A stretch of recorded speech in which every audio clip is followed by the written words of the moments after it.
Today we wrap up our Writer's Shock triple feature with Ken Russell's 1986 Weekend Getaway into madness, monsters, and the unhinged nature of creative chaos.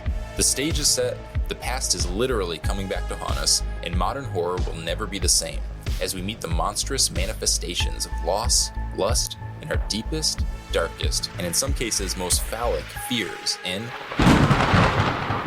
Gothic. You're listening to How I Met Your Monster, a podcast that explores the introductions to your favorite movie monsters. My name's Zach. I'm Danny. And I'm Casey. And together we dive into the world of horror to find out how filmmakers have introduced us to our favorite monsters time and time again. This is How I Met Your Monster. Boss, you opened it. We came. I met him 15 years ago. I was told there was nothing left. Explorers in further regions of experience. Demons to some, angels to others. Call you Meatloaf!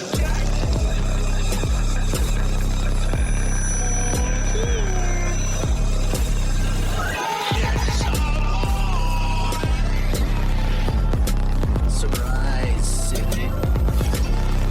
Come on, don't be chicken shit. Big old night penis. Big old night dick. Night dick.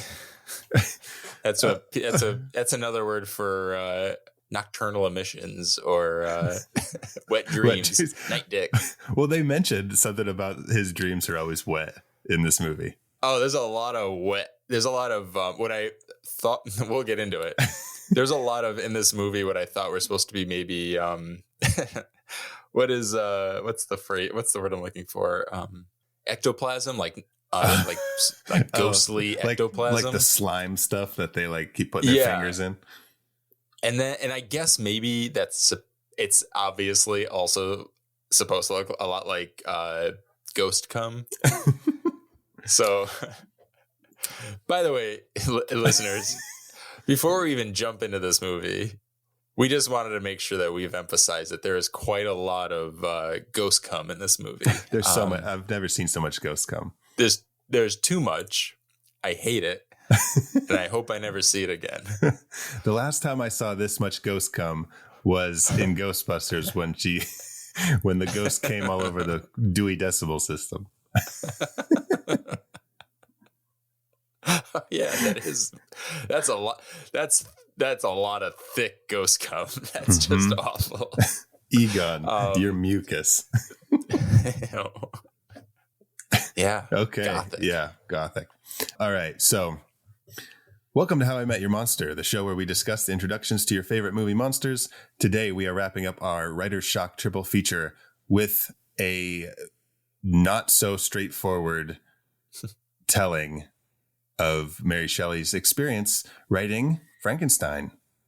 But we're not talking about Frankenstein. We're talking about Gothic, directed by Ken Russell, who is becoming a favorite on this podcast. Yeah, this is our second Ken Russell movie in the past few months. Yeah.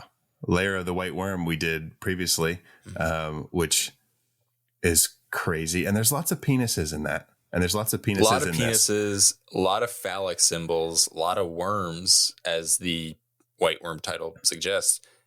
This is something that carries over into Gothic. Now, we talked about this recently, how I'm not as well versed in the filmography of Mr. Ken Russell, but I want to be. I regret not being one, not having seen more of his movies sooner. And I'm wondering now if this is kind of like a running theme or a running symbolism, I guess. Yeah. In his movies. Here's a question. Rest in peace, Ken Russell. This is going to sound very insensitive, but did he love was dick? Ken Russell a penis? I mean, you would. His IMDb profile picture looks like an angry penis. Oh my God, I need to see it. Oh, he does look like an angry penis. Let's see. He did. Okay. It's a scowling dick. Tales of Erotica. Yeah, I'm looking at his filmography right now. He did Lair of the White Worm, Gothic, Penis Monster, dicks with an exclamation mark. Revenge of the Dicks with an exclamation mark.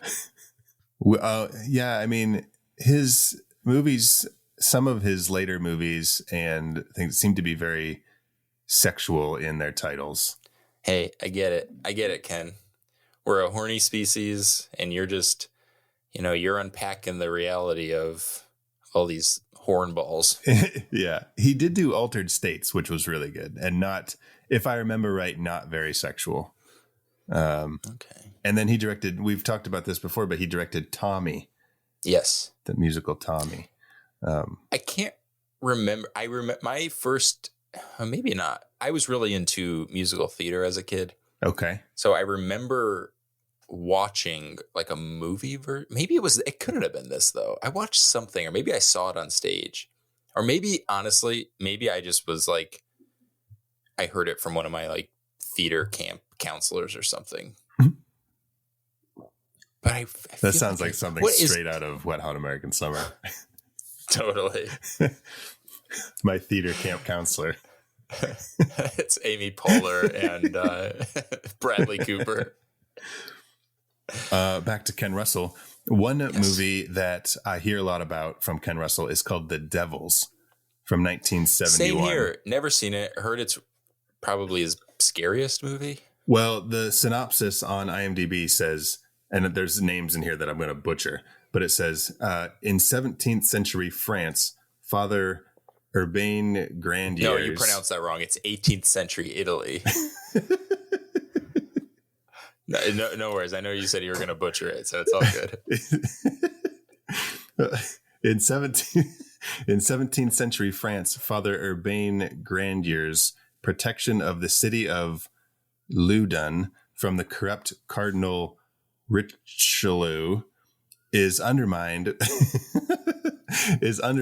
by a sexually repressed nun's accusation of witchcraft. Religion and sex. Yep. He equals loves it. Ken Russell. Yep. KENRUSSELL. That spells witchcraft and sex. Religion and sex. What is this, The Stand? Yeah, it's funny. Ken Russell's, he has such specific views that he likes to put into his, again, I've seen 2 of his movies. Sure. But just based on like kind of like our little research and you explaining that plot. From what I've gathered, Ken Russell thinks rich people are crazy. Religion in itself is crazy. Mm-hmm. But specifically in this movie, and I think it's fitting that the creative process is just as crazy. Right. Which I think is what makes this movie so interesting, because he's kind of treating the creative process the same way that he treats these other kind of these other things like sex and religion. And I think it makes sense because like it makes sense specifically for Russell to have told this story in particular. Mm-hmm. Obviously I know we'll get into like the history and everything, but this is obviously not the retelling. It's a very fantastical fictional retelling of the weekend that inspired Mary Shelley to write Frankenstein. Mm-hmm. And it just so happens that Frankenstein, the novel, was the kind of like the beginning of, a lot of people say, is the first true like science fiction novel. And it's that beginning of modern horror. So the themes that are kind of involved in that deal with, you have that balance of, the movie's literally called Gothic, but Frankenstein is science fiction, and Frankenstein is kind of Gothic, but it also has its foot into the future too. Mm-hmm. So it makes sense that Ken Russell would want to explore this like really bizarre kind of new age territory at the time. Yeah. And then kind of dive into how insane the creative process can feel to a writer in a way that with like a level of insanity that is just as similar to how it might be for an insanely rich person or an insanely religious, like a zealot. And he kind of treats them all on the same level, which makes this movie so interesting, but also so disorienting. Yeah, it's very disorienting. And even in the way he shoots it too, because this was 2 years before Lair of the White Worm. So I don't know what his movies looked like before that, but they have a very similar feel in terms of. You better believe he's going to pull out that fisheye lens. That's right. That's right. The first shot, I literally was like, Zach is going to. Yeah. I just wrote fisheye lens. Yeah. Because that was one of the things that I loved about Lair of the White Worm. And then when he shot like almost this whole movie in with a wide angle lens, I was like, oh, this is cool. Well, that's what I love about his movies is he's clearly having a lot of fun, and he's willing to talk about things that are maybe taboo or, not, traditional dinner table talk, that kind of conversation that some people maybe are a little hesitant to have. And he not only has that conversation, but he kind of throws everything into the pot altogether. And then also kind of winks at it a little bit too. Like, we don't have to be so serious just because we're talking about serious things. But I am going to highlight how scary it can feel. Mm-hmm. So you're sort of getting everything. But as crazy as this movie and then the Lair of the White Worm are, they also feel really deliberate. Like, I don't think I think it's by design. It's not by mistake that the movies look and feel the way they do and have that tone and kind of are such a sensory overload experience. Mm-hmm. I think you want to get people to talk about things. Well, one of the best way to kind of force someone into that headspace is to kind of trip them up a little bit. And then then you can't forget it. And then it's like, what did I just watch? Mm-hmm. So then you kind of have to step back and kind of question it and talk about it. Yeah, because you can't get it out of your head. Exactly.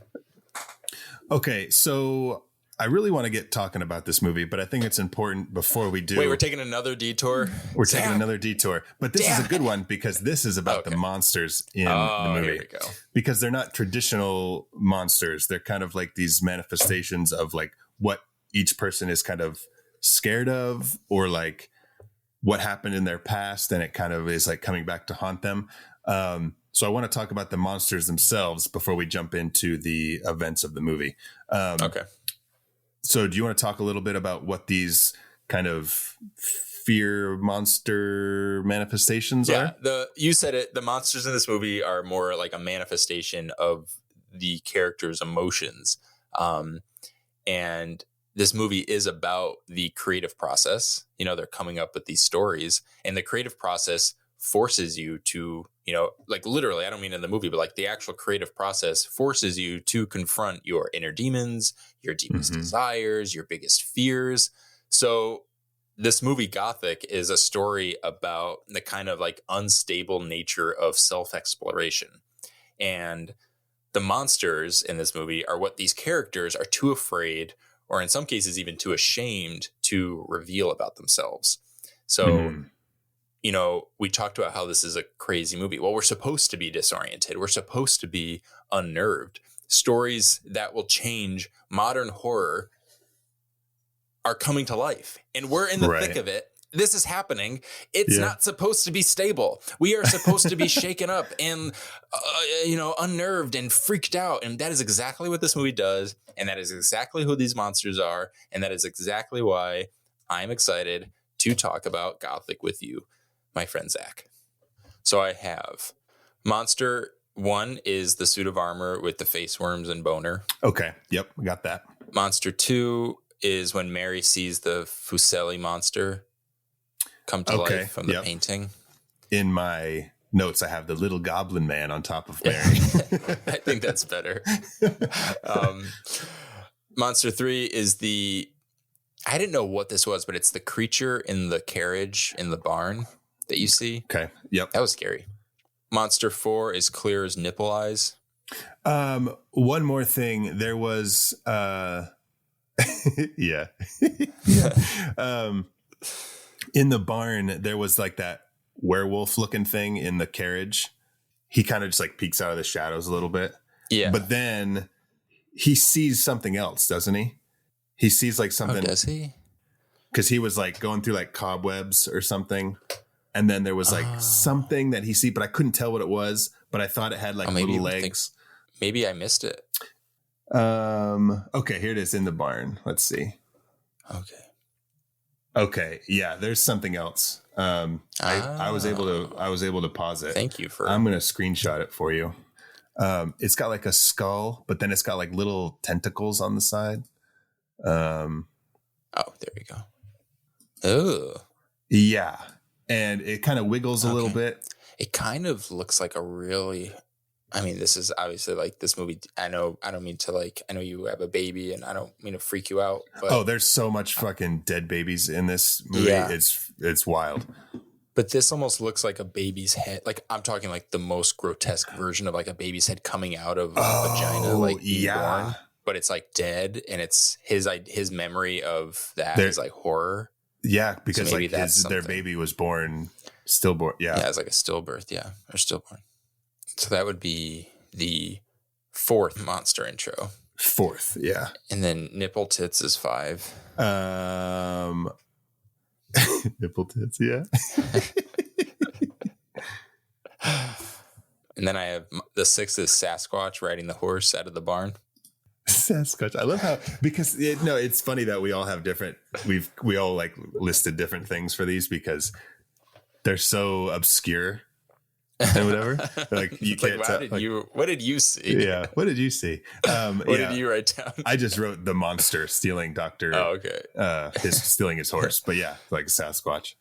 I do want to see Ken Russell's new movie, Nipple Tits and Sasquatch. That's good. I want to make a documentary about Ken Russell. That'll be the title. It's it'd be like. It could be like a series like Nipple Tits and Sasquatch. Nipple Tits and Sasquatch visit Geneva. It's such a specific location. Why are they going to Geneva? Wait, did this story take place in Geneva? Is that what it is? I was like, oh wait, isn't the Villa Diodati in Geneva? Yeah, they said, well, we'll get into the history. It'll say that it takes place near Geneva, Switzerland.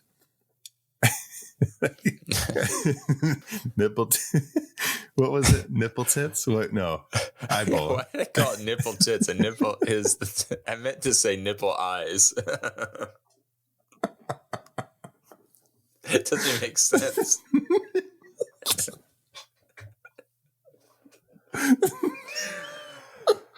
Nipple Tits and Sasquatch. The Adventures of Nipple Tits and Sasquatch.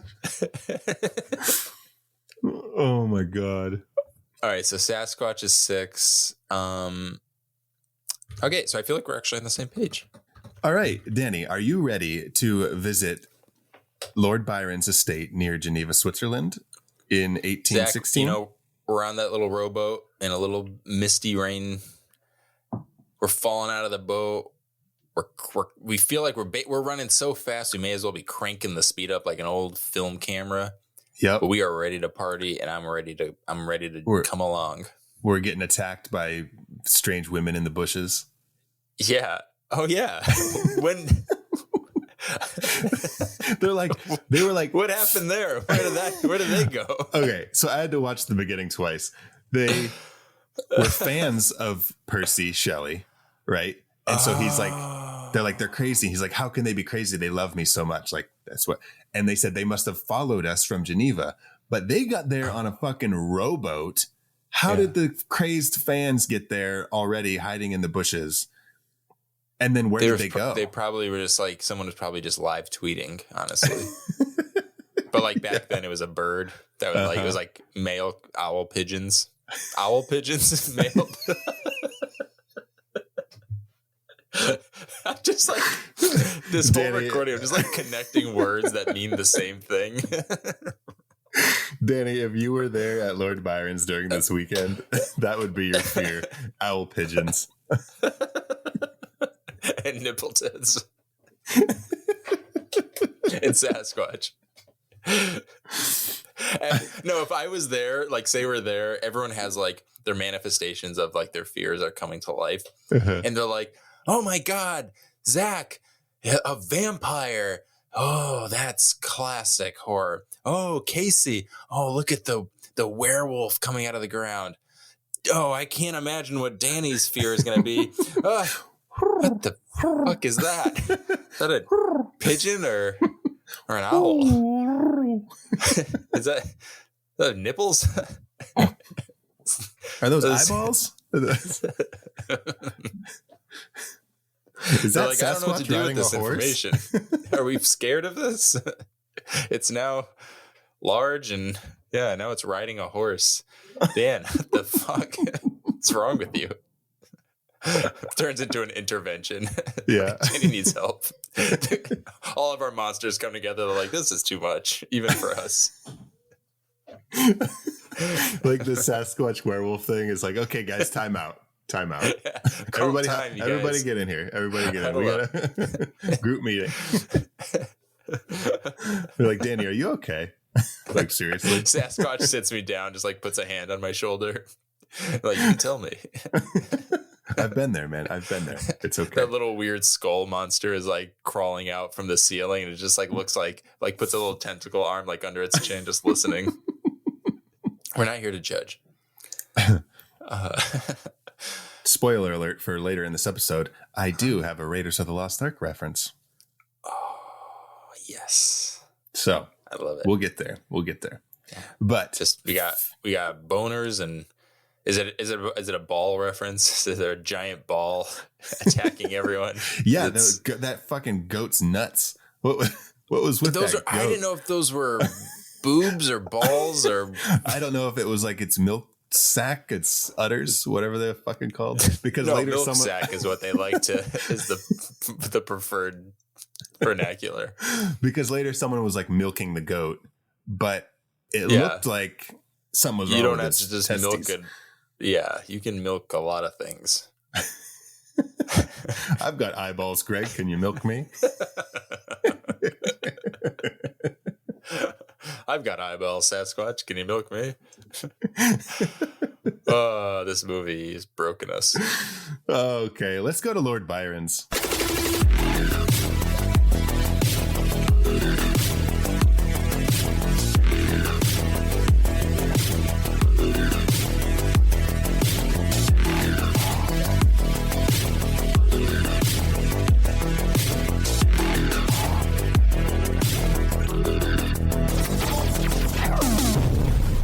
Okay, so Danny, this movie, Gothic, from 1986, was your pick for our Writer's Shock triple feature. Could you please read the synopsis for Gothic? I sure can. So on IMDb, it literally just says the Shelleys visit Lord Byron and compete to write a horror story. Okay. By the way, I've been trying to wear these quote unquote writery, authory sweaters during these recordings of our Writer Shock triple feature. And right now I'm wearing this thick wool cardigan. No, not cardigan. This is, cardigan. Looks like a cardigan to me. Yeah. And I don't think I'm allergic to wool, but I have a sensitivity to wool, and I am starting to itch so much, but I'm going to keep this bit going. A bit that no one will see, but it's just for me. Danny, as I believe, I would like to think Lord Byron would say, take it off. Oh, he would. But no, this is Gothic is a fictionalized retelling of Percy and the married couple Percy and Mary Shelley visiting Lord Byron's Villa Diodati in Lake Geneva. This was in 1816. It was called the Year Without a Summer because of how wet and gloomy that particular summer was. So it's kind of fitting for the kind of the stories that were being created. Maybe there was something in the air. Maybe the spirits were attracted to this particular time and place. And yeah, like the very brief synopsis noted, this 3-day weekend involved these poets and writers, artistes, if you were, basically competing to write a horror story. And this led to Mary Shelley writing Frankenstein and also John Polidori writing The Vampire, which we'll get into a little later when we start kind of like breaking down who these people are. But that's just like kind of like a brief setup to what this movie is. Right. Yeah. Okay, Danny, I think we should probably meet the characters now before we get into this movie. And that might kind of help us like get our way through this movie because it is really trippy. And if you don't know who these people are, it can be kind of confusing because I didn't know until after the movie, and I did some research and looked up some of them. But during the movie, I think it would have helped a lot if I knew who they were. So Agreed. Let's kind of go through the characters and the real life characters and kind of talk about their history a little bit. All right. Yeah, we have Lord Byron, played by Gabriel Byrne. God, I love Gabriel Byrne. Me too. Oh, he's so good. I'm not trying to derail us, but No, everyone in this movie the cast is unbelievable. And as strange as this movie is, to watch these incredible actors taking such a wild turn is so much fun. Yeah. Like, I think when you can step away from the movie and maybe like come back, because it seems like one of those movies where like, can I watch this? Does this have rewatch value? And I actually think it does. It's one of those, it helps if you've all seen it, but it's one of those movies that would be great to have on during like a background movie at a party where you can kind of revisit it at times. Like, totally. What are we watching? Yeah. It's so crazy, but they're just chewing it up and it's so much fun. Yeah. Yeah. The first time I saw Gabriel Byrne was in End of Days with Arnold Schwarzenegger. That was the first time you've seen him? Well, yeah, because I saw that when it came out in 1999, I think. Yeah. Yeah, because it was all like the whole like millennia thing. Yeah. So I was 13, 12. Wow. What's 9 plus 4? 13. Oh. 14. No, Jesus Christ. I was 13 years old. That was the first time I had seen Gabriel Byrne. And so that was my first introduction to him. And he was like the devil, and he's like a badass. And then I believe he's in Stigmata, which is like another religious movie. And so it kind of had like this whole like thing. That was around the same time. He's like the religious guy. That's funny. Anyways, and then seeing him like a lot younger in this was really cool. And it was just wild to see him in this role of being like this very... Yeah, because he usually does sort of a more muted, like very in control kind of character. Yeah. And part of this character description is Byron was known for being this kind of, which really translates to he does such an incredible performance in this movie and portrayal of this character, because Byron is described as being this tortured but brilliant poet, very eccentric, scandalous, arrogant. Okay. But he is considered to be one of the greatest British poets. He's known for writing anti-heroes, which is also kind of fitting for this movie because there are no real villains necessarily. Sure. But there are a lot of people who are a little problematic. And some of his most popular poems are like Don Juan and Childe Harold's Pilgrimage. And then we have Percy Shelley, played by Julian Sands. He is a writer who wrote about human progress and social justice. Both he and his wife, Mary, who's in the movie, they both explore themes in their writing like creation, the limits of human knowledge, and the consequences of unchecked ambition. So these are the reason why we're emphasizing this is because all of these character traits, and they're kind of like, I guess like creative sensibilities play a pretty integral role in how the monsters are created in this movie. And since our podcast is about meeting the monsters, I think it really helps to kind of establish these traits and details first. Absolutely.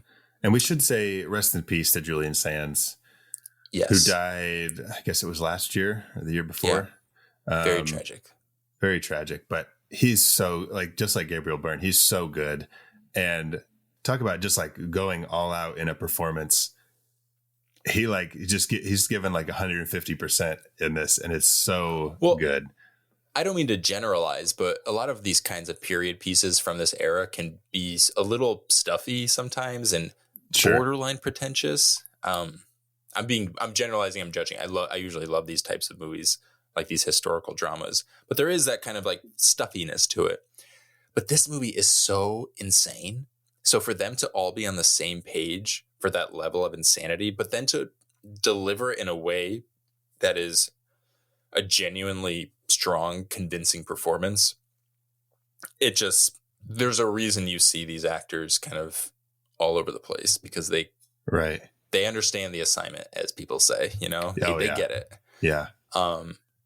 Because just 3 years after this, he would do Warlock, which is just crazy. Awesome. I fucking love Warlock. And then a year after that, so 4 years after this, he did Arachnophobia, which was my first introduction to him.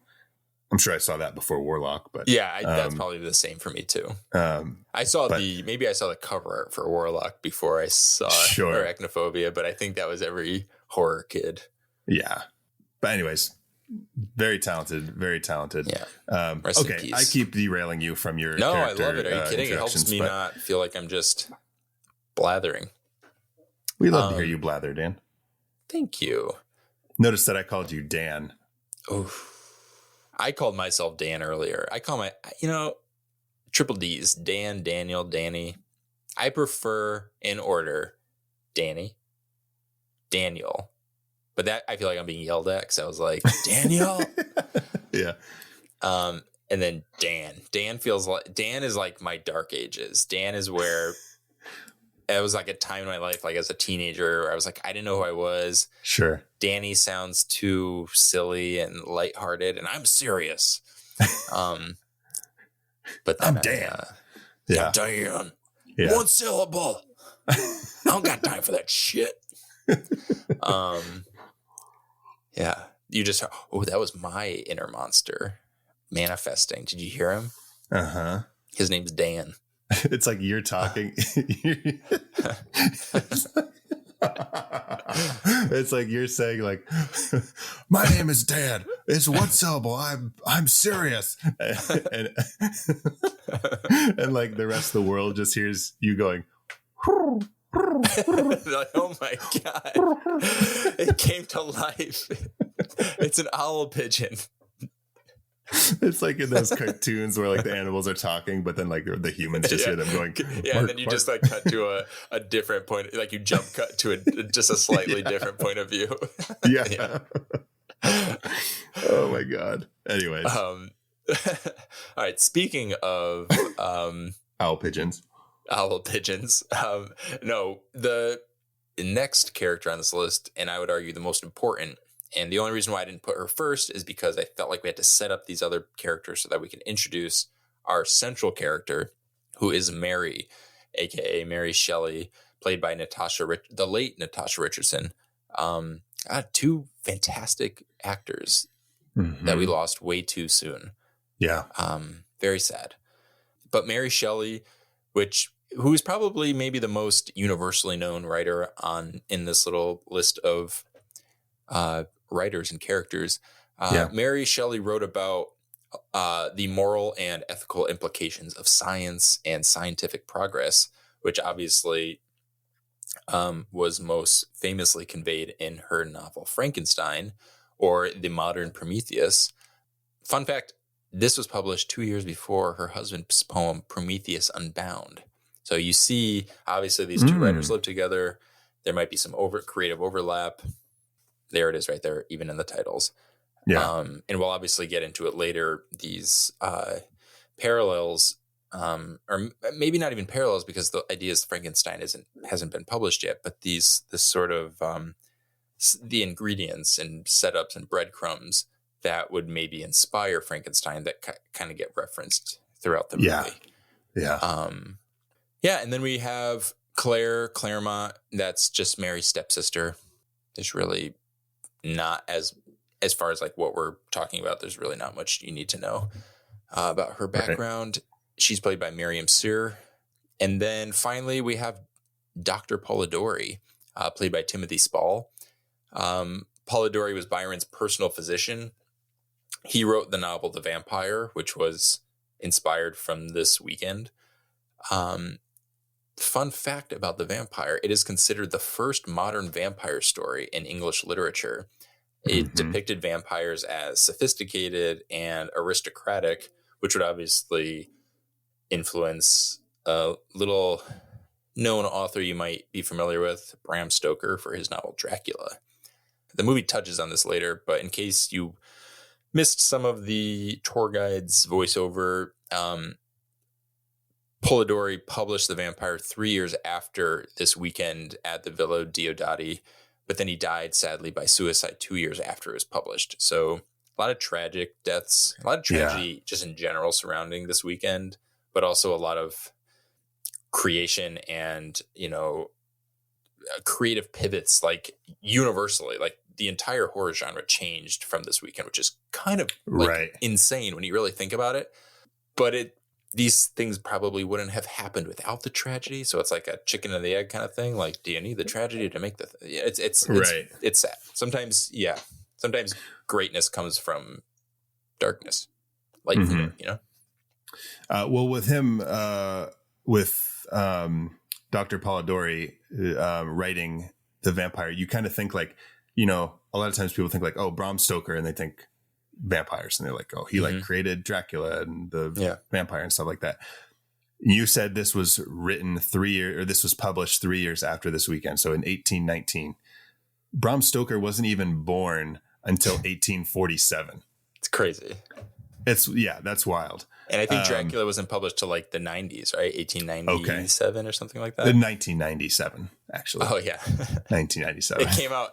It was based on Francis Ford Coppola's movie, which was called Bram Stoker's Dracula. Yeah, he's like, oh, I should write that book. He's like, I mean, my name's in the title. But another thing, and you said that so he was said to have died by suicide by this is Dr. Polidori was said to have died by suicide by drinking prussic acid. Oh, which they show. Which is that you what's see in the movie? like he's about to drink it. Oh my God. That's what his family said, according to Wikipedia. That's what his family said. But the doctor who examined him said he died of natural causes because he was like really heavy into gambling debts. And he was depressed, and he kind of the doctor said he just died. His family said he took his life by drinking this prussic acid. So I don't really know, but it is cool that they kind of include that in the movie of him like totally trying to drink that stuff. Yeah. And it's kind of implied that he may have been gay or queer in some capacity. So I'm sure during the time that he was around, especially with the notoriety, and it's just sad because like the circles he was in was clearly this like creative circle, and they seemed to be open sexually. Right. So I hope that didn't have anything to do with what happened, his fate, like what happened. It's just very sad. It's just I sometimes glamorize these eras or romanticize them at the very least, but then you remember how difficult it must have been to live back then. Sure. Well, if you look at things like we take for granted. If you look at like the deaths, like Lord Byron died of a fever when he was 36. Jesus. Percy Shelley died of drowning when he was 29. Oh my God. Mary Shelley died of a brain tumor when she was 53. So she lived like in those terms, she lived like pretty long. Yeah. But yeah, they like these poets accomplished like so much in their creative process and stuff. And like he died when he was 29. You know what I mean? It's kind of like the 27 Club with all these like amazing musicians who all died when they were 27. Yeah. But yeah, it's just crazy to think like, back then, like how difficult it would have been to live back then. Which is also really fitting because Mary Shelley, Frankenstein is kind of recognized as one of the first true like science fiction novels, especially science fiction and horror. And that is all about, Gothic literature is all about the past. Science fiction is all about the future.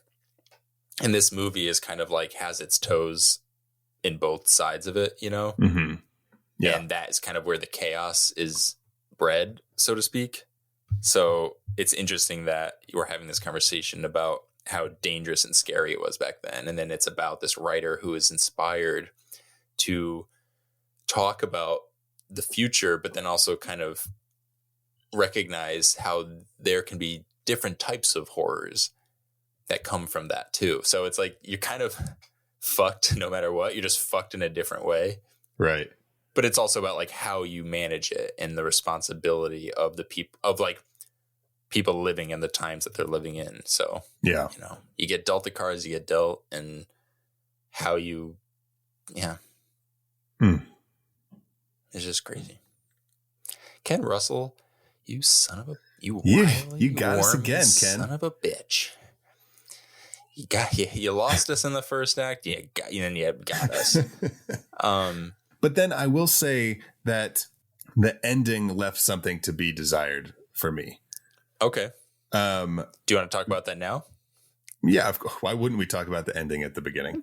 Yeah, exactly. It seems like every time we talk about a movie, I'm like, all right, I want to jump to the end real quick. Yeah. No, I love it. Yeah. But, Tarantino over here.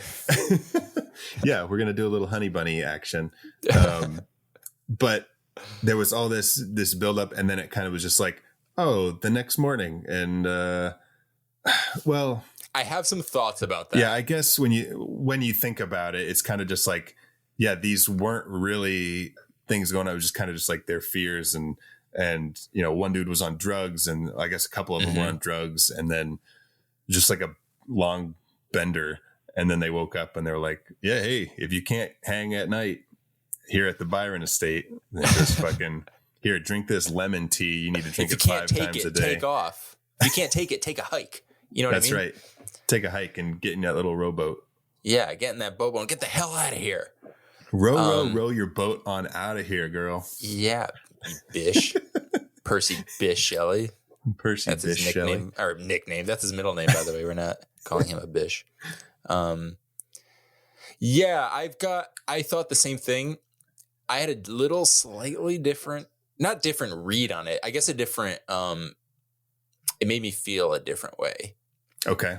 There was something I kind of loved, how dramatically the ending shifts and tonally, and to almost be like, whoa, it's just, we had like a crazy little night last night. Like, what's the big deal?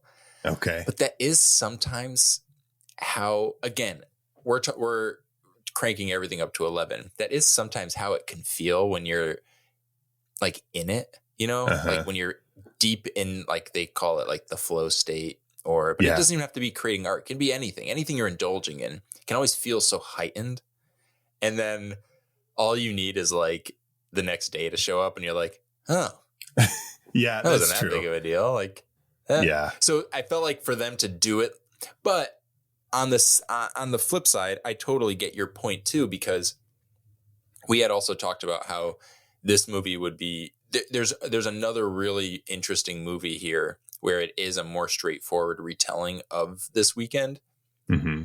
So this movie is almost, it's so committed to not being that it leaves things to be desired because of the promise, you know, of everything you've heard about this weekend. So then I just want to see it. I just want to see, because what's funny is I've seen a few movies and TV shows that deal with this night, but I have still yet to get the night. So for example, we have Gothic, which does this heightened retelling of this story. We have Bride of Frankenstein, which opens up, spoiler alert, opens up on this night. And then they talk, it's like the characters talking about it, and then you get the movie. So it's real, you only get like a blip. And then they even did a couple years ago, they did a Doctor Who episode that is literally where the doctor shows up on this night. And it's really fun. It's really good, but it's still not the real thing that happened. So maybe we have to tell this story. Maybe we write the movie. But I also want to do some, because I agree. Yeah.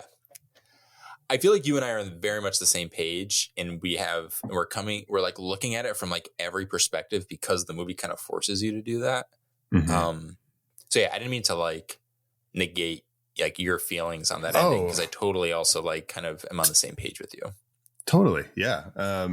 No, I love to hear like your take on the ending and how it made you feel.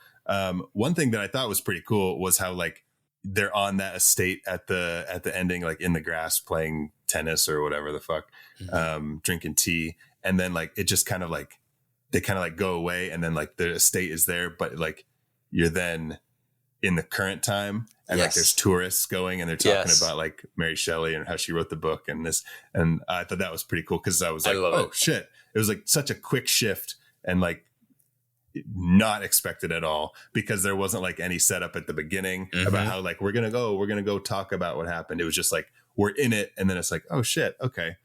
I love it. That was neat. That was cool. You know what's also crazy about that? In I think it was our last episode, or whatever the last episode was it with Casey? On our 14-year episode, I believe we were talking about period films and how like any movie that's not of our time is a period film, but you don't think of it as, you think of a period film as like a Victorian setting or like this movie, you know? Isn't it crazy that the modern flash forward in this movie is technically also a period film because it's set in the 80s? When this was made in 86, that flash forward was not a period film. Oh, that's right. So we need to watch the movie. Do you know what I mean? Through the perspective of the time that it was made. Yeah. Yeah. Okay. Danny, you got snuffed again, you old nipple tit. You old Sasquatch. You old owl pigeon. What if instead of eyes on the tits, there was little beaks?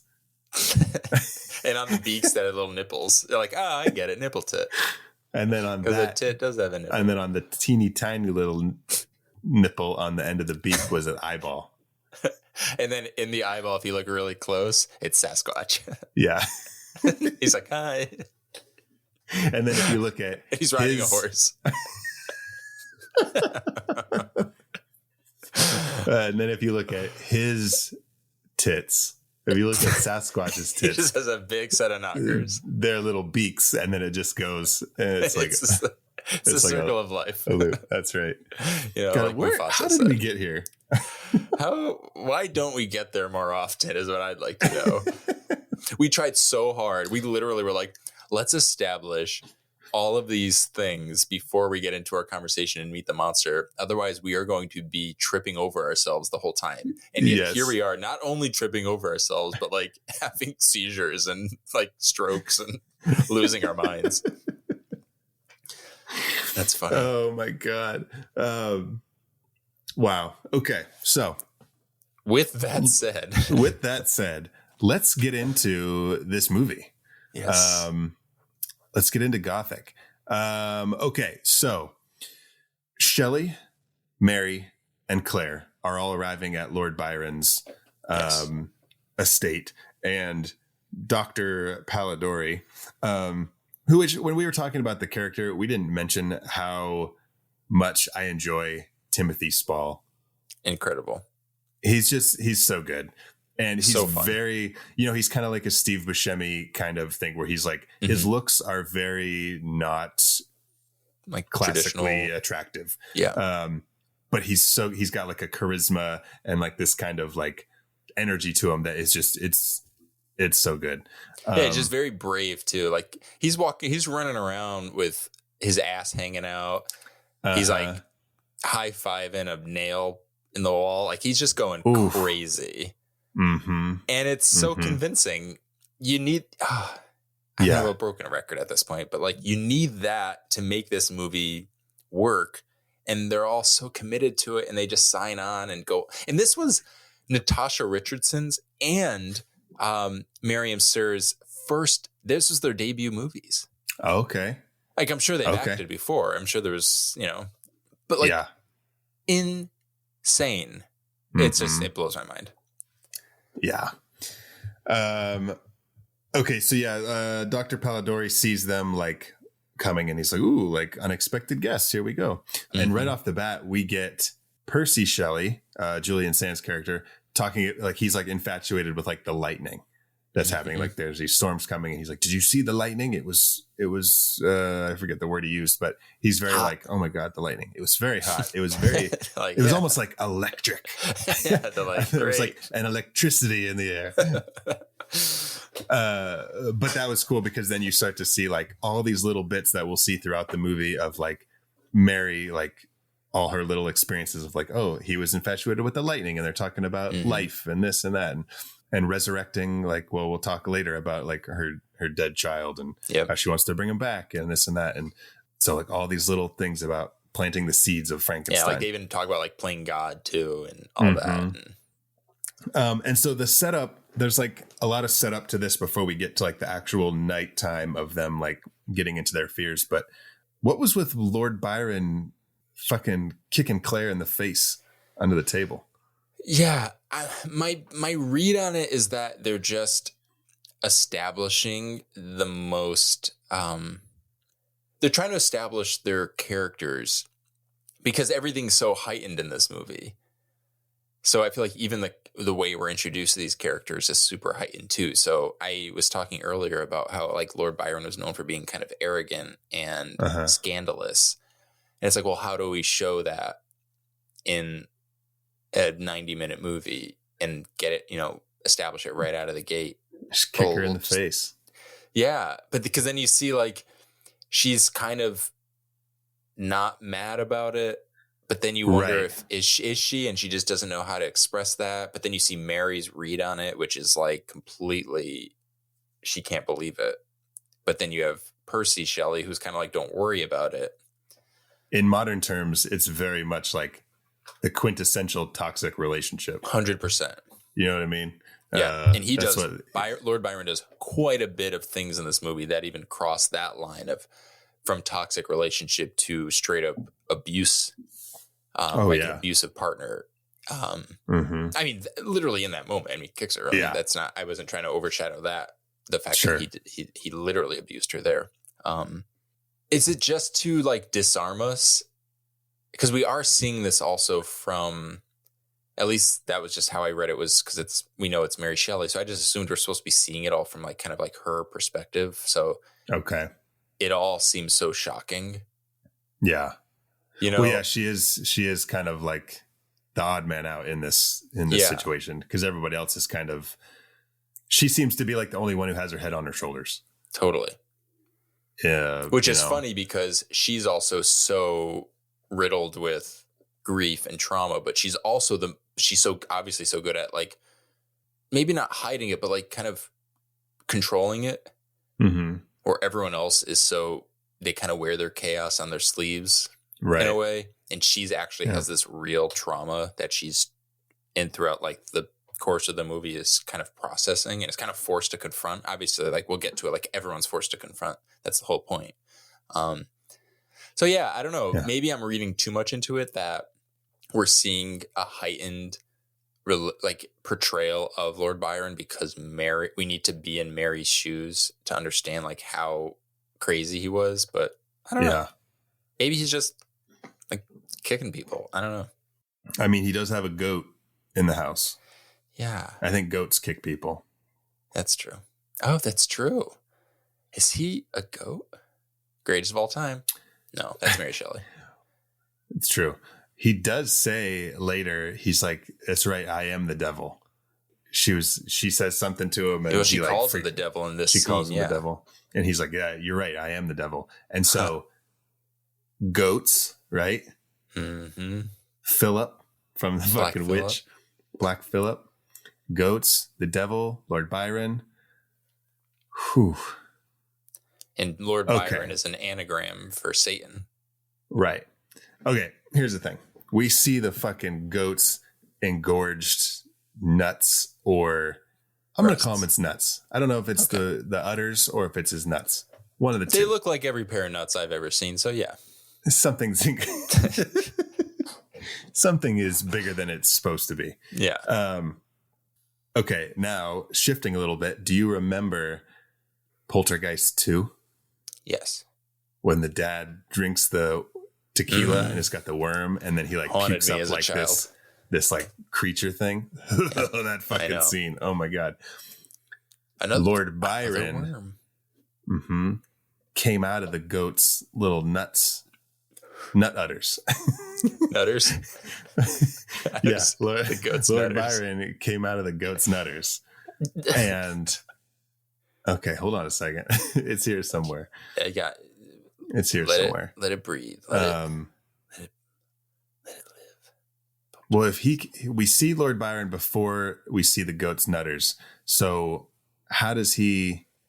Are you suggesting the fact that the nutters wouldn't be quite as big if they had just busted a nut that became Lord Byron? Oh, I got it. Okay. Lord Byron was in those nutters like 5 minutes before because Dr. Polidori is looking out the window and he goes, unexpected visitors. And then he like, we got to get Lord Byron ready for the ball. So he's like, balls. Come on. So he does what he needs to do to drain these nutters. And Lord Byron comes out and he's like, Sup? So, but something in, since this is all about like, there's all the talk about like stillborns and, you know, trouble with pregnancy, Birth in general, and the creation. There was a complication in the birth of Lord Byron from the goat's nutters. And that's why he has like the limp. That's what happened. He's got the limp. He's got something happened to his leg. And that's why he's a little like off kilter, because he is not quite as developed to not be evil. Right. And that's why throughout the movie, you find like little like pockets of ectoplasm ghosts come just like randomly scattered around. Yeah. What is that? So should we retroactively call this a How We Met Your Monster conspiracy theory of the week? Yeah. And with that said, this has been the How I Met Your Monster conspiracy theory of the week. You hit it. You're telling me that NASA is going to kill the President of the United States with an earthquake. Not exactly the kind of thing a Secret Service agent can like just throw himself on top of. The whole Vietnam War was fought over a bet that Howard Hughes lost to Aristotle Onassis. The third issue this year, conspiracy theory. The poor souls who like jump into this podcast, but like listen to the latest. Imagine listening to this as your first episode of How I Met Your Monster. You'd be like, what? Where am I? What is happening? First of all, we're missing, this is our second week in a row, very sadly, that we're missing our third co-host, Casey. Casey cannot be with us today, but she is usually good at kind of reining us in. Mm-hmm. We are without Casey, and I feel like of all the movies to not be reined in, this is the one. So in a weird way, it kind of is fitting. Yeah. So Casey is not with us today, but I feel like I don't know if Casey could have got through this movie. No. She would have killed us for making her watch this. I will soon have a Raiders reference. Here's my Last Crusade reference. Oh. She never would have made it past the rats. She hates rats. She's scared to death of them. She never would have made it through this movie. She hates convoluted, trippy period pieces. She's scared to death of them. Did Casey like Lair of the White Worm? I don't remember, honestly. Okay. I don't remember. Okay. Okay, so we've established now that Lord Byron is a birth child of the Devil Goat's Nutter Butters. Black Phillip's grandfather. That's right, Black Phillip's grandfather. So really what happens is they start to play hide and seek and in this huge fucking house. And somehow Lord Byron finds them all very quickly and it's... little suspension of disbelief, a little. But then they get in this room and they all start reading from this book called, Danny, what's the name of the book? Phantasmagoria. And it's like these short stories, like these ghost stories. And they kind of, what really kicks the movie into gear is they say like, well, let's write our own horror stories. Mm-hmm. We'll have a competition. Everyone can write their own horror story and we'll see who's the scariest. So they kind of like Lord Byron takes it to like another level of like, instead of just writing these stories, he's like, we need to use this skull to like, let's have a seance. Let's like really summon the spirits and get this shit crack-lacking. That's right. And so they read from this book, Phantasmagoria, which actually reminds me a lot of Fangoria. It does. The current horror publication. Maybe Okay, we want to write a new version of this that tells the actual story, but maybe see, this is where people get in trouble. This is why we've never gotten a real version of this story, because every time someone says, "Oh, let's write a version of this, but let's change this to this," Can't help it. We need to tell a modern retelling of people coming together to write a short story, and instead of reading from Phantasmagoria, they're reading from a current issue of Fangoria. Yes. That which would they actually got be really fun for 20% off, because they use the How I Met Your Monster promo code, which will get you 20% off.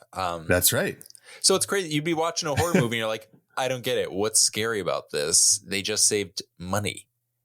And 20%. so it's like, we're subverting your expectations. We're starting on a high, 20% off, and then we're going to lower you into the doom of this horror picture, which is a modern retelling of the movie we're watching right now. Yes. And if you have lost us anywhere in this weird little, how could you this little bit, what we're telling you to do is visit shop.fangoria.com. In case that wasn't clear, in case the unclear thing we said wasn't very clear, let's clarify things. That's right.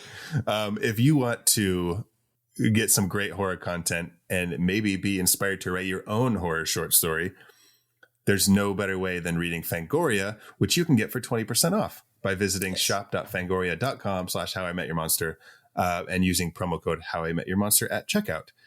You will get your 20% off, and you will also help support How I Met Your Monster, the podcast. So I love it. So you were saying this would be a modern retelling of the night at the Villa Diodati.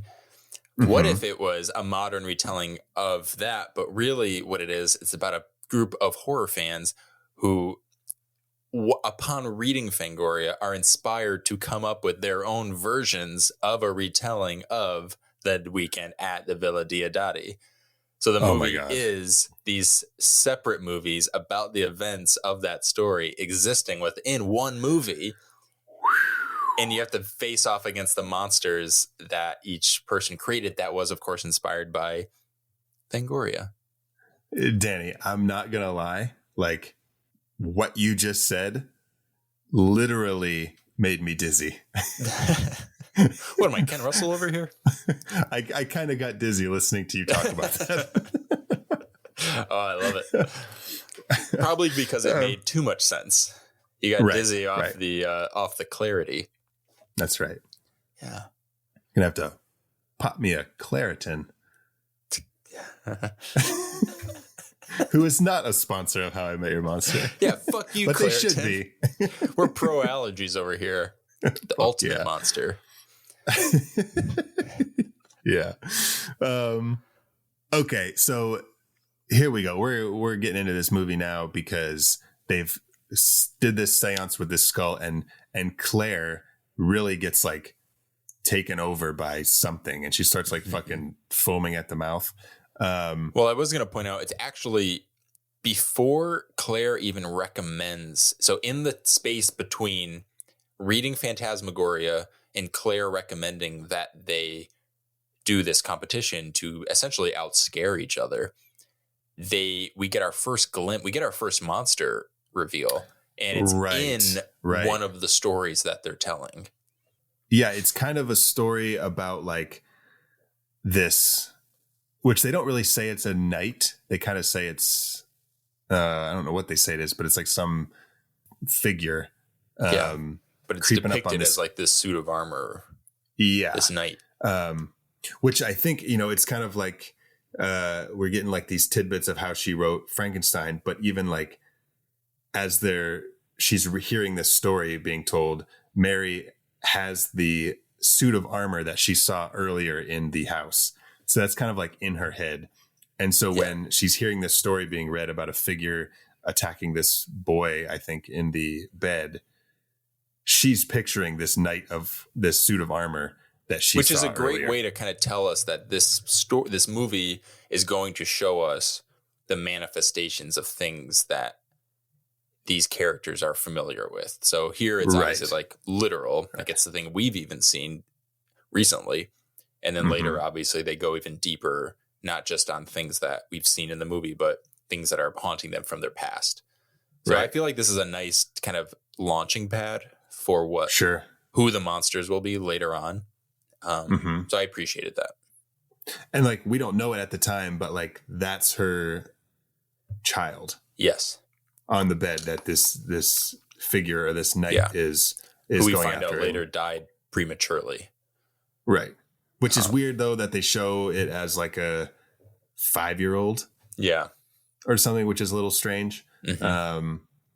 But maybe it was like, maybe that's like where a lot of the horror is how like the imagination kind of can haunt you too, of like what could be, like everything she missed out on. So, like I'm sure she plays it in her head of this life that she could have had with this son who never got to grow to be this boy.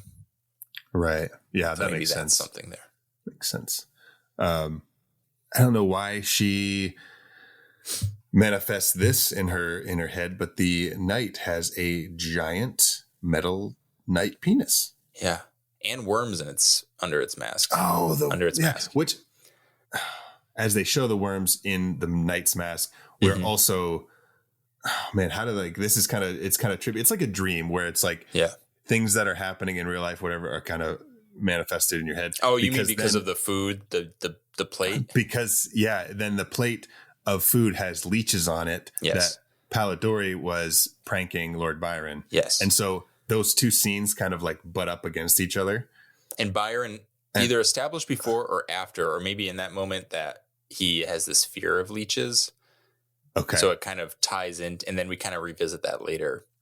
Right. So I don't know. Yeah, it's funny because you think you're seeing it just from Mary's perspective, but maybe we are getting, this story, if you allow it to kind of go there, it's the story that we're seeing is a combination of everyone seeing the story. Yeah. So you have her fear of this baby. You've got the knight in shining armor with the boner that maybe is Claire's. Sure. You have the leeches, which is Byron. Yeah. Maybe not everyone's, because we don't have Polidori's or Shelley's, but. Yeah. Yeah, because Shelley's worried about he's worried about getting buried alive. Yeah. Because he's like narcoleptic or something. He's like, I worry if I fall asleep, they'll think I'm dead. And this is maybe it's a stretch, but maybe the being covered with the mask on his face with worms on his face is maybe symbolic of being buried with worms. And yeah, that could be. Yep. And the boner could also be kind of tied to Polidori, has this fear of his kind of sexual urges, which aren't as accepted during that time. So maybe there's something there. Well, yeah, right after they start to play hide and seek, Polidori's not participating, and Lord Byron's like, you're in my house, you're going to play my games. So he's like, okay, I'll just go to my room. Fuck it. So he goes to his room and he moves a crucifix and he cuts his finger and he sucks the blood off of it. And it was there that I wrote in my notes, I said, I think I just wrote Dr. Pauly in my notes. I said, I think Dr. Pauly is a vampire. And it's funny that then finding out later after watching the movie that he wrote this vampire story, I was like, oh, good catch, Zach. There's so much to unpack there, because it's there's the religious thing, him cutting it. Does he see himself as the vampire? Does he see himself as the victim of vampirism? Does he feel ashamed is God frowning on him and punishing him for this? There's so much to chew on. Yeah. Is this a really good movie? I love it. It took me a second where I was the movie's insane and so hard to digest, but it is. We do this with so many movies where which just goes to show too, guys, talk about things, talk about art, talk about movies. It's really fun, and it helps you see things maybe that you weren't even thinking about. Exactly. Yeah. This is definitely one where it was okay, I watched it and it was fine, but now we're talking about it and I'm like, damn, okay. It's almost too much to unpack. It's yeah. Yeah. Yeah, I really jumped the gun on Claire ODing on fear with the skull, because there's a ton that happens before that. Oh no, you're fine. You get the orgy where they're just all casual sex. Rubbing each other. It is implied. I don't think they specifically say that they're tripping, but there is that scene where when I think Dr. Polly pours Percy Shelley a drink, and then he kind of like, he may as well like wink at the camera when Percy starts drinking it to be like, like, you about to go see ya. Down. Yeah, see you later, my friend. Yeah. But then Percy keeps drinking it throughout the whole movie because like, he's like scared and he thinks that like if he keeps getting high, it's going to get better, but it just gets worse. Mm-hmm. Yeah. There's all right. So yeah, before she has the seizure, we're getting more like kind of like hints at the like what inspired Frankenstein. And there's literally a scene where a tree is on fire outside. They find out that it was from a lightning. And they even go so far as to compare lightning to the creative spark, you know, and that is what this night is. So like we literally get to witness the actual creative spark of Frankenstein, which appropriately is literally lightning. Right. So I really appreciated that. And we do get some context about Mary opening up about losing her child during birth, and that she establishes the fact that she would give anything to bring her child back. So boom, like right there, we get every basic ingredient to Frankenstein. And then that is what kind of sets up the seance where they essentially conjure their fears over that little basin with the skull in it. And then Claire has the seizure. Okay. Yep. And they're just like, take her to her room. She's fine. Just like let her sleep it off. She's just foaming at the mouth. She'll sleep it off. And then we get a weird scene so they all kind of go their separate ways after that. They kind of like, oh, party's over. Someone OD'd. Let them sleep it off. And then you get Lord Byron in his room calling for, well, there is like a moment with Dr. Polly. I'm going to call him Dr. Polly. Dr. Polidori. There's a moment with Dr. Polidori and he's like apologizing to Lord Byron about the leeches. And then he's like, it's okay. Here, rub my titty. And then Dr. Polidori is like, oh my God, this is happening. And so he's like rubbing his Lord Byron's chest. And then his nipple tit. His nipple tit. And then they cut to like a different scene. And then you see later Dr. Polidori like running out of the room, kind of like all giddy. So there is kind of like this suggestion that maybe something sexual happened between the two. And Dr. Polidori is all for it. But then you get Lord Byron in his room calling for Justine. Yeah. And she's like this servant who just comes in and she knows what she's there for. She comes in, she takes off her clothes. Lord Byron has this mask on his mantle of Augusta. And he puts it on Justine and they just like go to town, right? Yeah. But you see like a tear in Lord Byron's eyes. And Augusta was actually Lord Byron's half sister. Oh, which they kind of set up in the beginning when they talk about how he had these ancestral relationship. Yeah. So he had some kind of like love for her that went beyond what it should have. Gotcha. And so he like puts this mask on because he like cries for her like later. He's like, Augusta. Well, Cersei and got some Lannister action going on over here. Mm-hmm. And so that was kind of weird. He seems well. I think every scene we get with him, like it's kind of just further establishes the fact that he seems like he's doing really well. Yeah. Yeah. No, nothing to see here, people. Yeah. Just Lord Byron living in his castle, doing what he does best. We get a little bit more of Dr. Polidori with the leeches. He's just drinking leech juice, though. There's no, what's to say. That was so gross. I know. Oh, my God. What was that? I don't know. That's what I wrote. I said, ew, what did Dr. Polly drink? It was like formaldehyde or something. Okay, this is a stretch. But I know that like leeches were used back in the day in like certain medical practices right? Yeah, I think they still use them today. I actually have a few on me as we speak. I took a page out of Stand By Me. I just put leeches on my testicles. Yeah. On my nutters. Your nutters.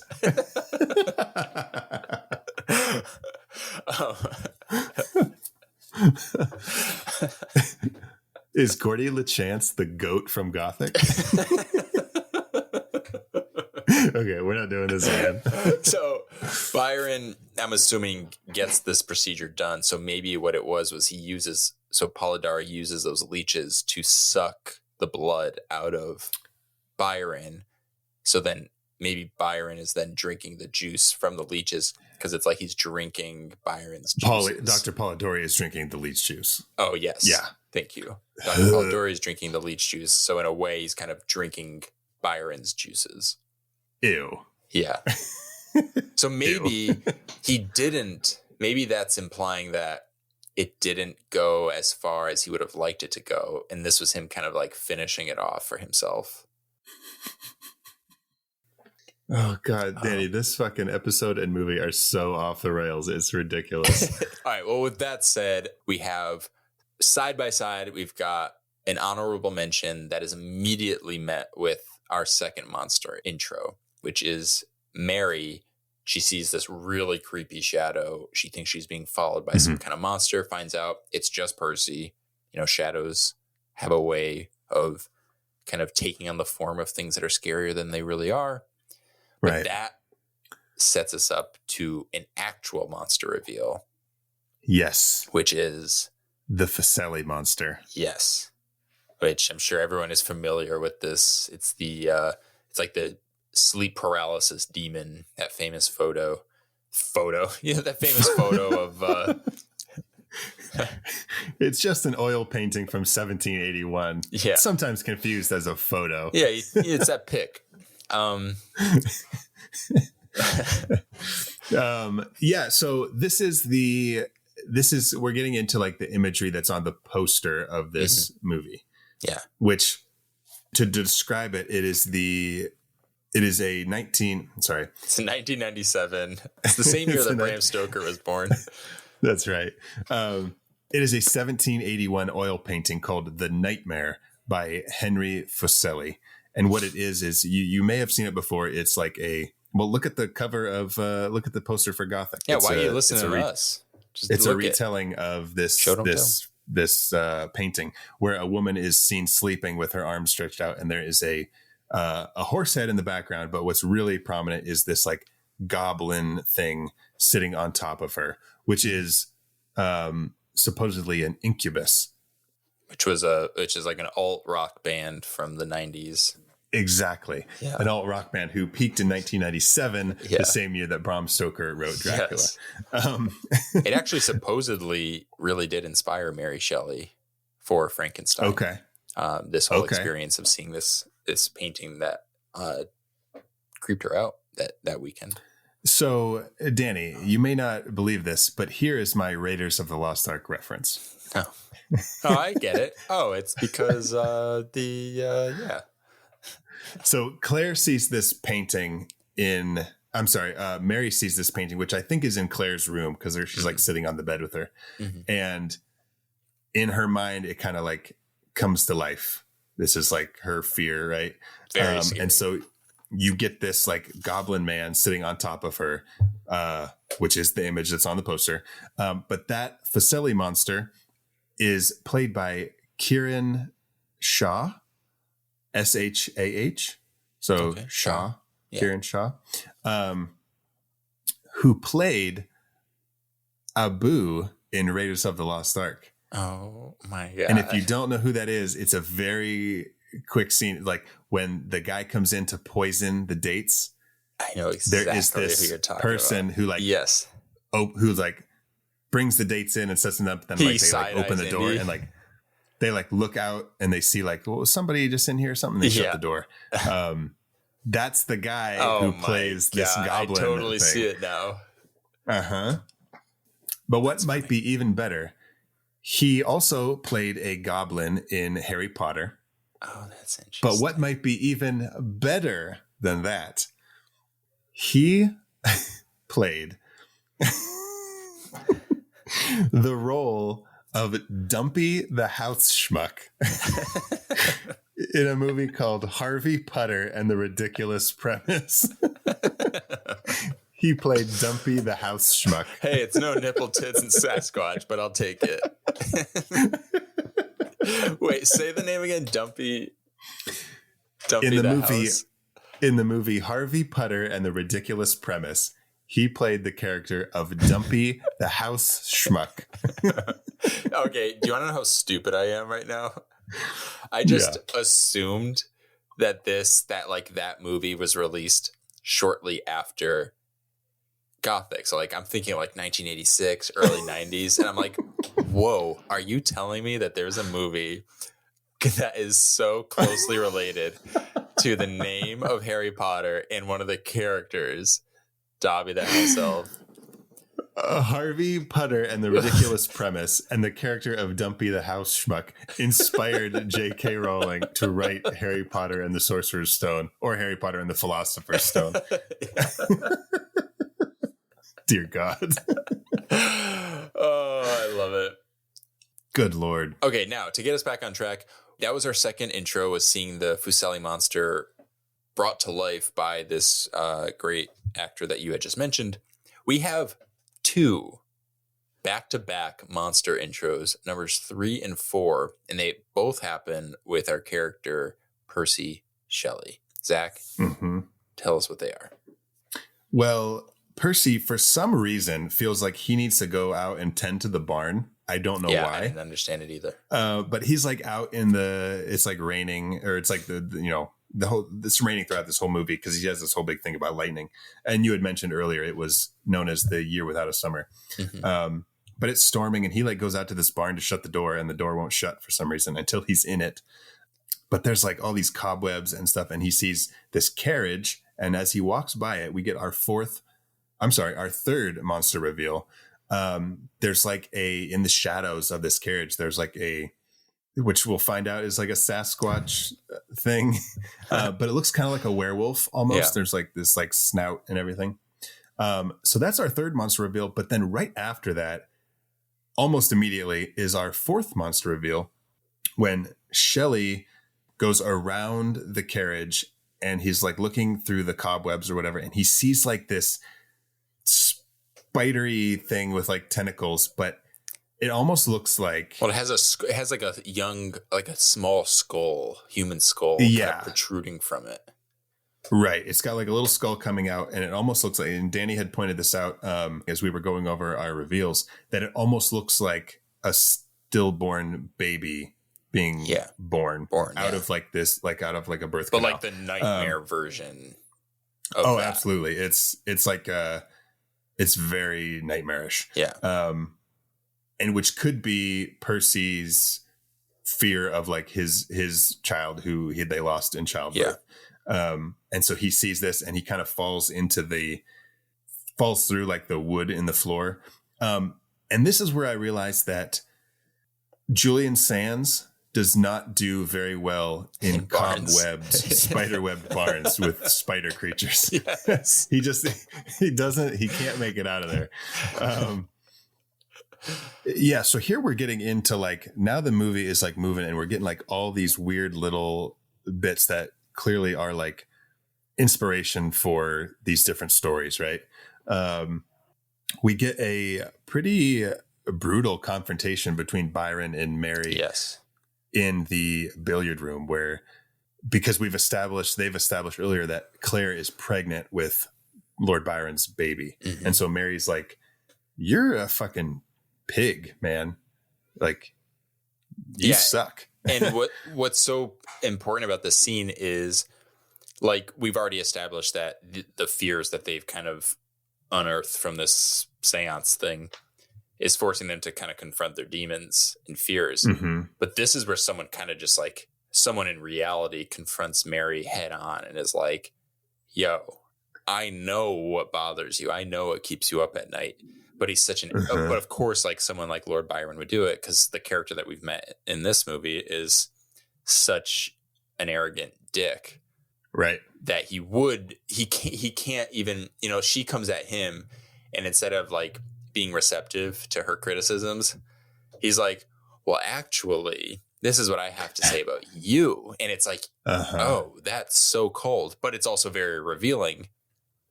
And it just kind of lends to like you said, like the things that are inspiring her, for better or worse, to write the story. Yep. Yeah. And they even have like, it almost seems like, he comes onto her so strong where they're like, she like hits him and he like hits her back. And then they like get into this thing. And she almost like gives in for a second where she's like, he kisses her like against her will, but then she like it seems like she kind of goes with it for a minute. And then she's like, wait a second, fuck you. This isn't what I want. So then she pushes him away. But, and I think at this point he probably, with like the way she confessed her past, I guess maybe not confessed, but she told her past to Dr. Polidori. Polidori is also like infatuated with Lord Byron. So I'm sure he told her that. I'm sure that Polidori told Byron that. Yep. So when they're talking about Claire and her baby, he's just like, I'm sure Polidori can do a simple abortion. Ugh. Like, don't worry about it. And he knows that that's getting to her because I'm sure he knows about her past at this point. He has this ability to have a child, and it's the one thing that she wanted. And he's just so kind of casually like, I don't need it. I can just get rid of it. Not a big deal. Right. And it's like, oh, why are you talking to her about this, crazy. You asshole? Like, what the fuck? Yeah. It's like a weird thing about people who are like so taken by their creativity that like in order to get like inspired and use stuff for like their art, they'll just like whatever it takes, have no regard for anybody else and their feelings, and just like it's wild. You know what I mean? Well, it's like there's one of the first thing that comes to mind is like the whole Stanley Kubrick thing, with another Shelley Duvall. Oh, yeah. Weird. Shelley Duvall. Yeah. Just kind of putting her through the emotional ringer, without, like you said, without any regard, at the expense of her mental health and just her physical and mental, emotional, whatever well-being. Right. And it's like, could you really not get it without? Right. What is that performance worth? Yeah. You know what I mean? Yep. Like, it apparently like ruined Shelley Duvall. Yeah, it's horrible. And so like, but it is such an incredible performance, and it's like, was it worth it though? You know what I mean? Like I like to think that she could have put in that and would have put in just as good of a performance without having to be, condescended to and kind of beaten down to get there. Right. Well, and there's that new movie coming out with Matt Dillon, who portrays Marlon Brando. I don't know anything about this. Yeah, so he's playing Marlon Brando in a movie that has to do with, and I forget the director's name. He's a fucking pig. But about the movie Last Tango in Paris, where the actress in the movie was like actually sexually assaulted in filming, and it wasn't scripted. It wasn't like planned. They just did it, and how that kind of changed her life too. Jesus. So it's like what people do to get art is sometimes just fucking. Yeah. And I feel like there was a time where like the culture honored that kind of approach to creating art, where there was a kind of, they saw it as like, there was like a respect. It was like, no, you don't understand. Like that's what it takes. But nowadays the conversation has been, kind of has grown quite a bit. To the point that people are like, no, people create great stuff. Like, what it's your definition of great? Like, there's great content and art and everything being made every day. Like, and people aren't being abused in order to get it as like a means to an end. So it's like, no, I think you're just like a shitty person who's using art as an excuse to be this version of yourself that is in any other capacity considered horrible. Right. Yeah. Fuck people like that. I'm over it. Life's too short. Don't fuck up someone's life just because you have this ego trip and want to be this version of yourself that you think is better than everyone. Exactly. Bullshit. Yeah, it's fucked up. It is. But speaking of pigs, Oh, good segue. Byron then is like headed down to the cellar to get like a bottle of fucking wine. He's got like all these wine barrels down there. But he sees a pig head on the ground. And when he looks at it, it turns into Dr. Polidori, which is one of our honorable mentions in this episode. And I will tell you, we've established now in the movie that that Dr. Polidori is wearing a wig, right? And he's bald. And it's so creepy when he's bald and you see his fucking bald head just like on the ground with nothing else. Fucking creepy. I feel like we could do a whole podcast where each episode is breaking down what each thing in this movie is meant to symbolize. Yeah. Maybe this is the most obvious one and I just don't realize it, but I'm not entirely sure what Byron's fear is manifesting as when we see Polidori's head decapitated and why it's a pig. Uh-huh. I don't know. I could see it's like he's beneath him, like, but why is he decapitated? Yeah. Maybe because he just got head. Oh, he got head from what he thinks is a pig. Oh. Tattoo on the nose. Wait, Polidori gave him head, or I'm he thinking gave that, Polidori yeah. head? So Polidori gave Byron head. Gotcha. So he's like, I got head. And he's a pig. From a pig boy. Yeah. Little piggy boy. Little piggy leech boy. Little leechy pig boy. Hey, piggy leech boy. All right, forget it. We don't need a whole podcast. We figured it out. That's exactly what that's symbolizing. But Byron continues to go down to the cellar, and this is where we get our first. He's like, that's not going to deter me. I'm getting that wine. I'm getting that wine. And okay, so first he sees the pig head, sees Polidori, because he just got head from the little leechy pig boy. Yeah. Then he goes downstairs and he sees the ghost come. Yes. It's all making sense now. Otherwise known as ectoplasm, but ectoplasm could also just be ghost cum. So that's right. And this is the first time that we see it in the movie, but each time we do see it, people stick their hand in it pretty willingly. They're just like, let me scoop this up. Let me give it a whiff. Mm-hmm.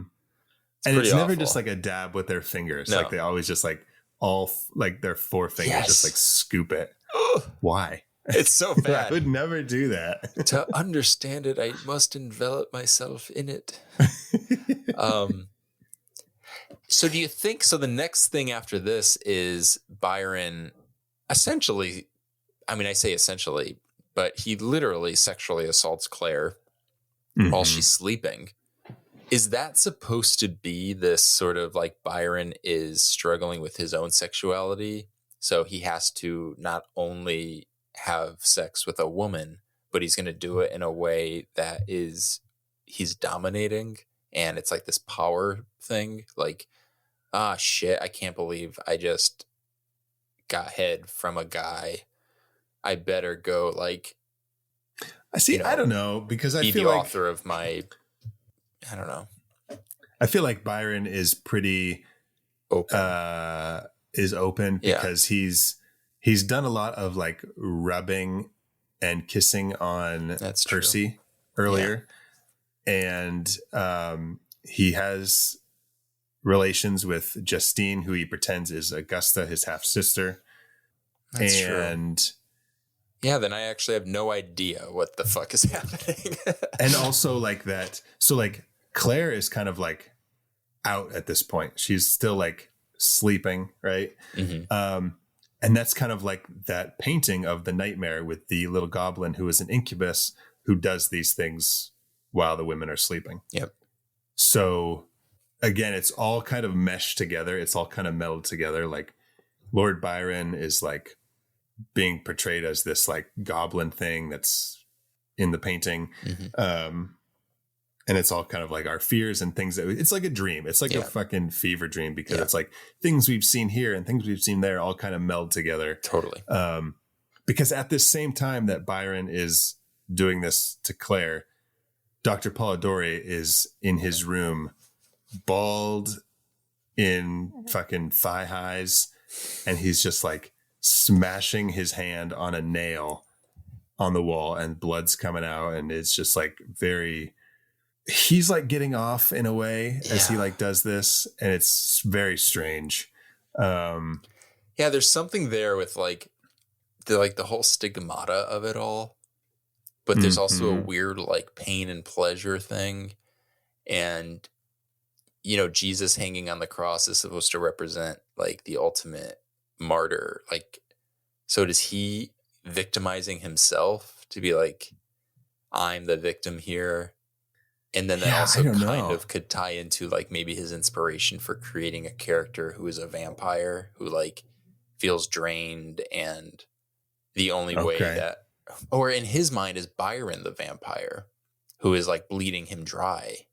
Because the vampire in his story is like, we've said it, kind of established that idea of vampires being these aristocrats and very noble. Mm-hmm. And yet under the surface, they're actually monsters. Okay. So maybe it's more Byron is the vampire that's like inspiring the vampire in his story, and he's the victim.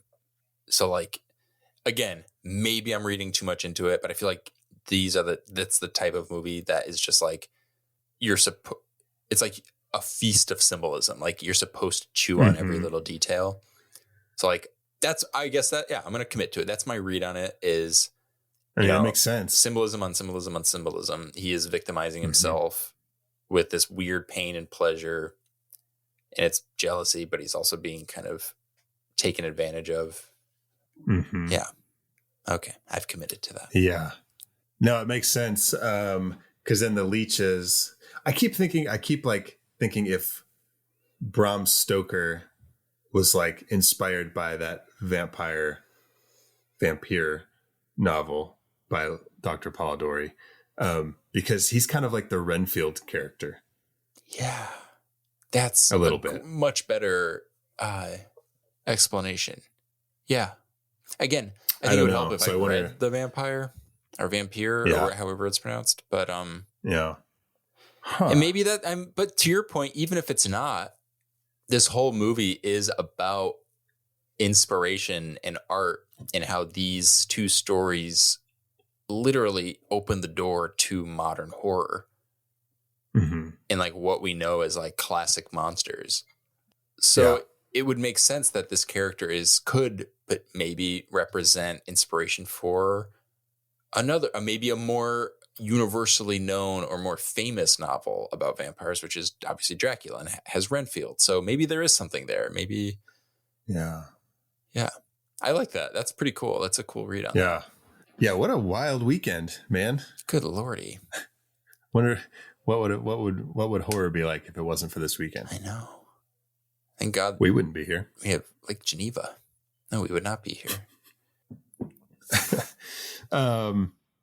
Yeah. Okay. Where are we at on reveals here? We got it's a lot more of just kind of traversing the manor, or the villa rather. We find Percy and Shelley find some ectoplasm.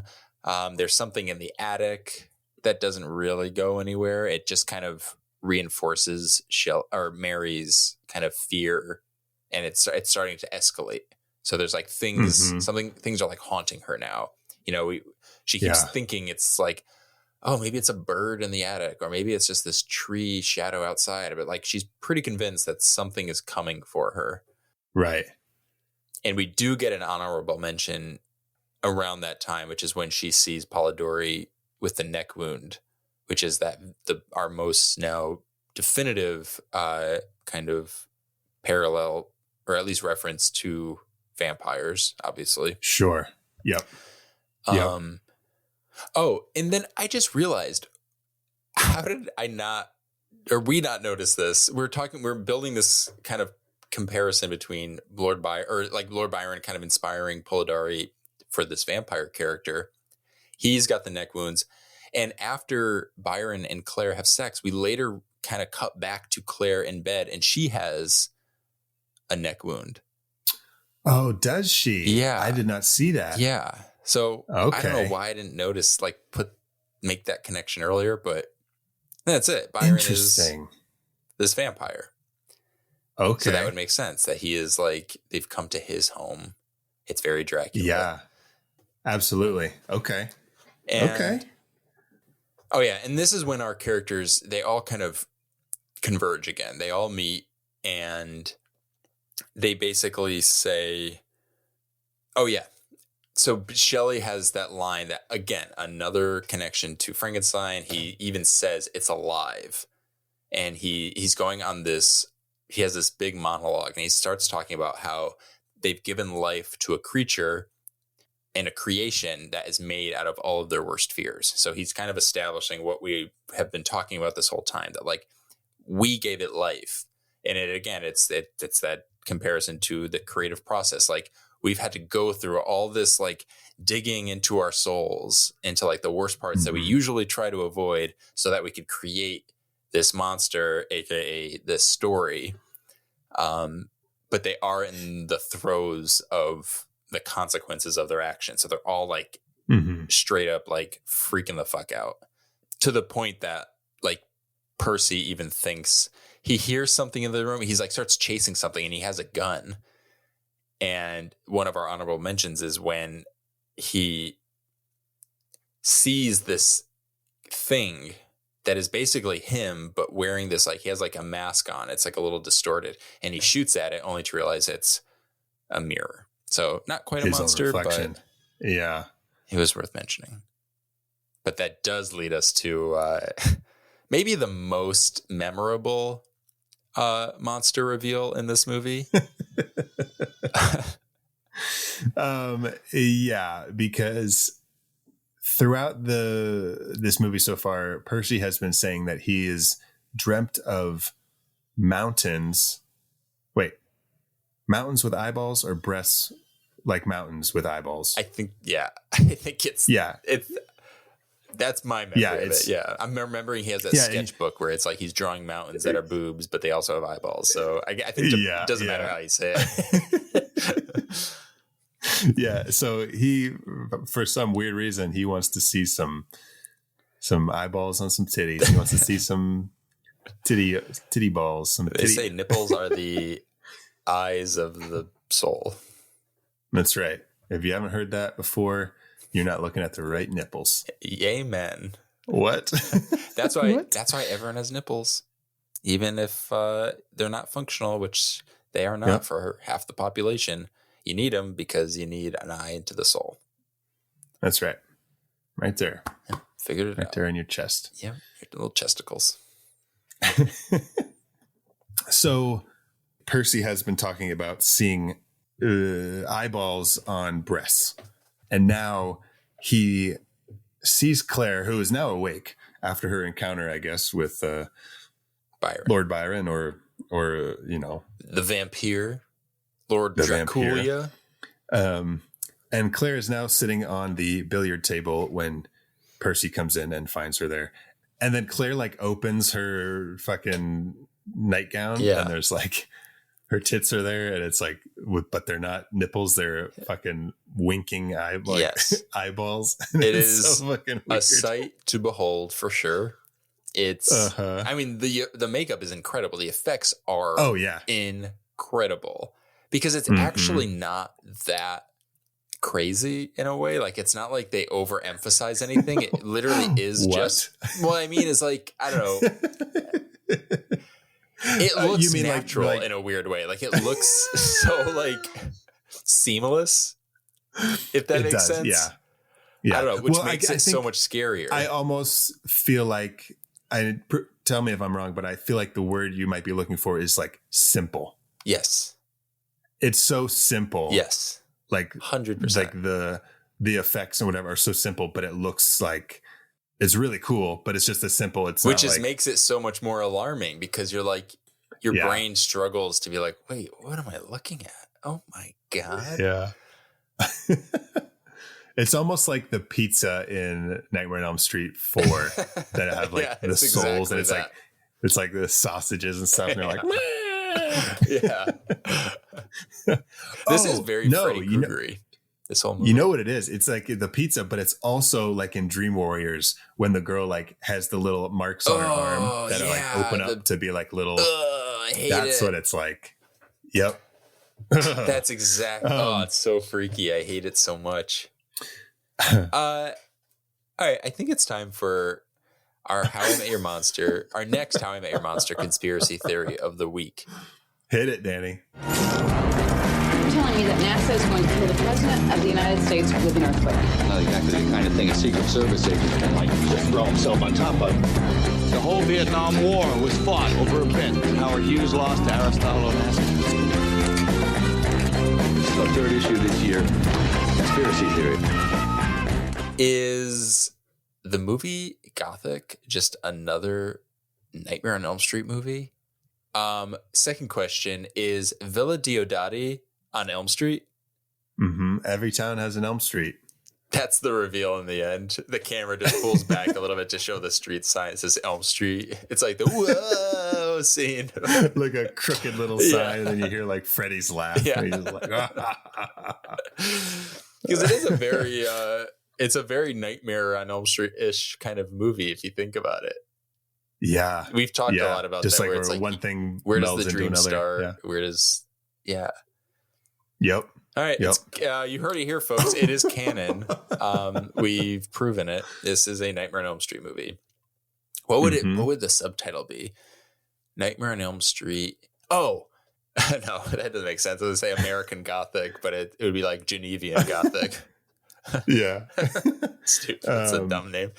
Well, it would have to be something with. So you got like Dream Warriors. You have like the Dream Child, the Dream Poet. Oh, that's good. Nightmare on Elm Street. Yep. Dream Poet. Oh, it's so good. Yes, so simple. That would be It cool. is exactly what it is. Yes, I love it. Yep. All right. Or Nightmare on Elm Street, Weekend at Freddy's. Weekend at Byron's. Byronies. The second half of this movie is just Lord Byron like dead, and they have to carry him around to pretend he's still hosting this party. They're like, and that's how Polidori got inspired. He's like, he's dead, but he's alive. Like, that's what a vampire is. He's Dracula. They're like, yeah, we've got to drag him through. He's like, do you say drag him through? He's like, no, who? Dracula? And then someone was singing a song, and they were like, la, la, la, la, la, la, la. And they're like, Dracula. Dracula. That's my story. But it wasn't his story. That was Bram Stoker's story.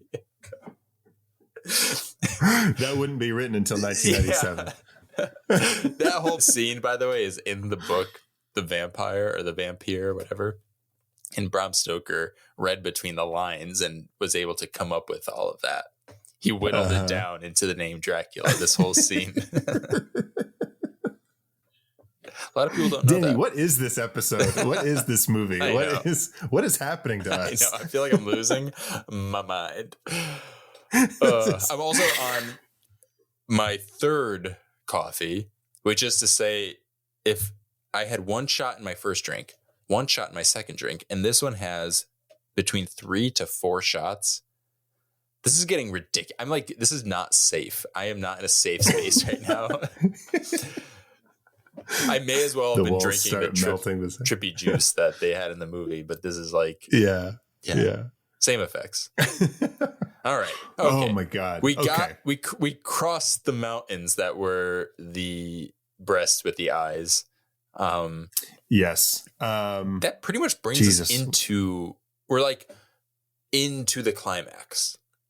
We're about to almost completely pivot our focus to Mary's point of view.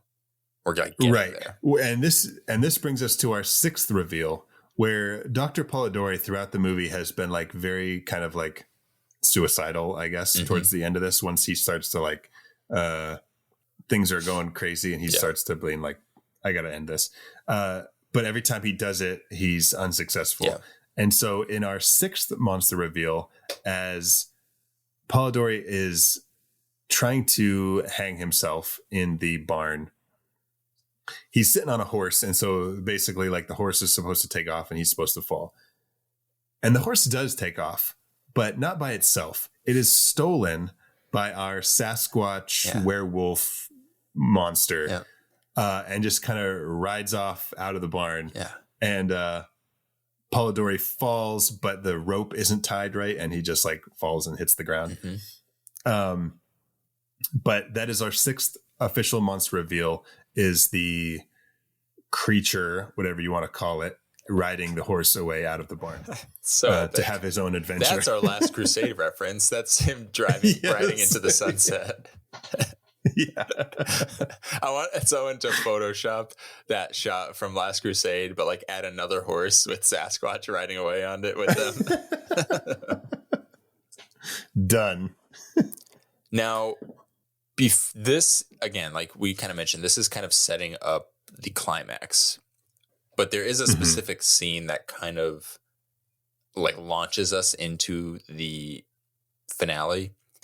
It's when Mary becomes very aware of kind of the roles that they're playing during this weekend and how significant it is. And also kind of the weight of what they're doing, and maybe whether or not like this is the moment, like I can embrace it, or I can run from it. And obviously she embraces it because she writes Frankenstein.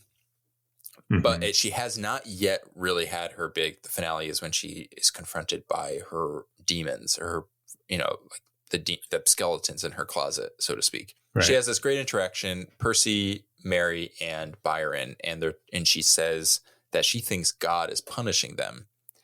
But Percy's like, no, like he has like this whole modernist kind of view on religion where he's like, God is dead. And Mary then asks, aren't we raising the dead?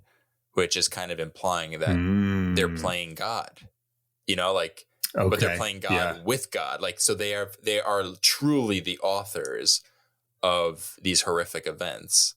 Okay. Which is very obviously symbolic of like this journey that's going to follow the events of this weekend. So I really like how they kind of just state it as it is. And also they kind of reinforce her kind of reticence and hesitation that comes with finding whatever is in her and confronting it in order to actually turn it into this story, into art. Oh, but Percy, what the fuck's his name? Percy Shelley. Percy Bysshe was known. Percy Bysshe Shelley. What a name. Percy Bysshe Shelley. Howdy, Percy ma'am. I'm Bysshe Percy Bysshe Shelley. He was known for his atheism, I think, in real life, and that's kind of like gotcha. He like went into hiding or something like that. So Ken Russell, they really did their homework with this character in this movie, because it all just works. It works when you when you do the homework too. The movie becomes a more satisfying experience when after watching it, you read a bunch of shit about it.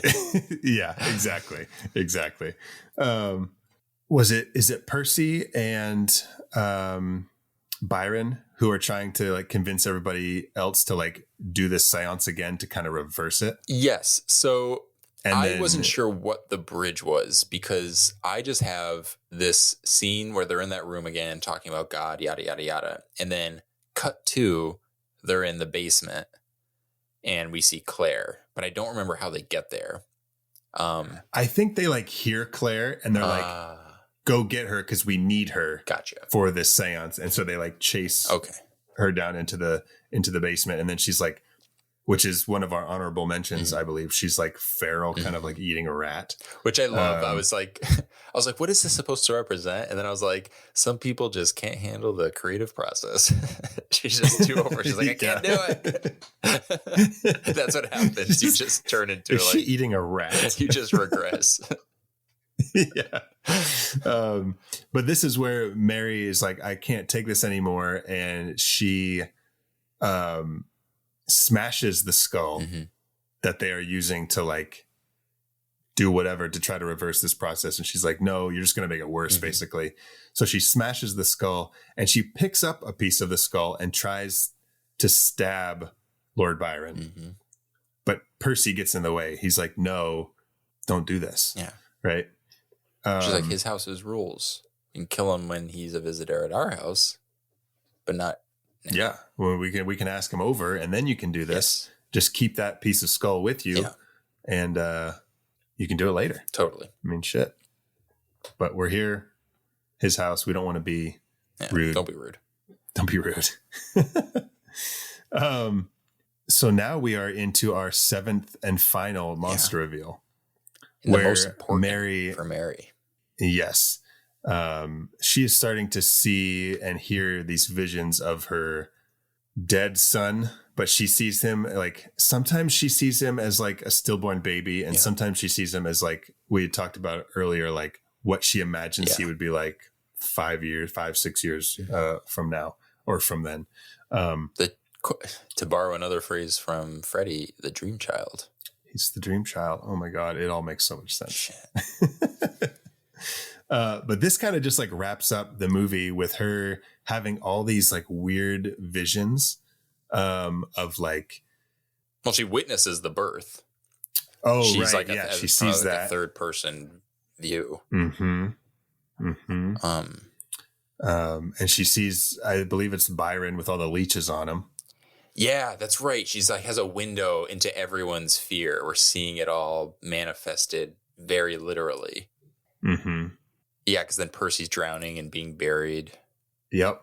And this is could be kind of read as like her writing down everybody's little experiences, and she's kind of like documenting them in her own way, and then she's going to go interpret that into the novel.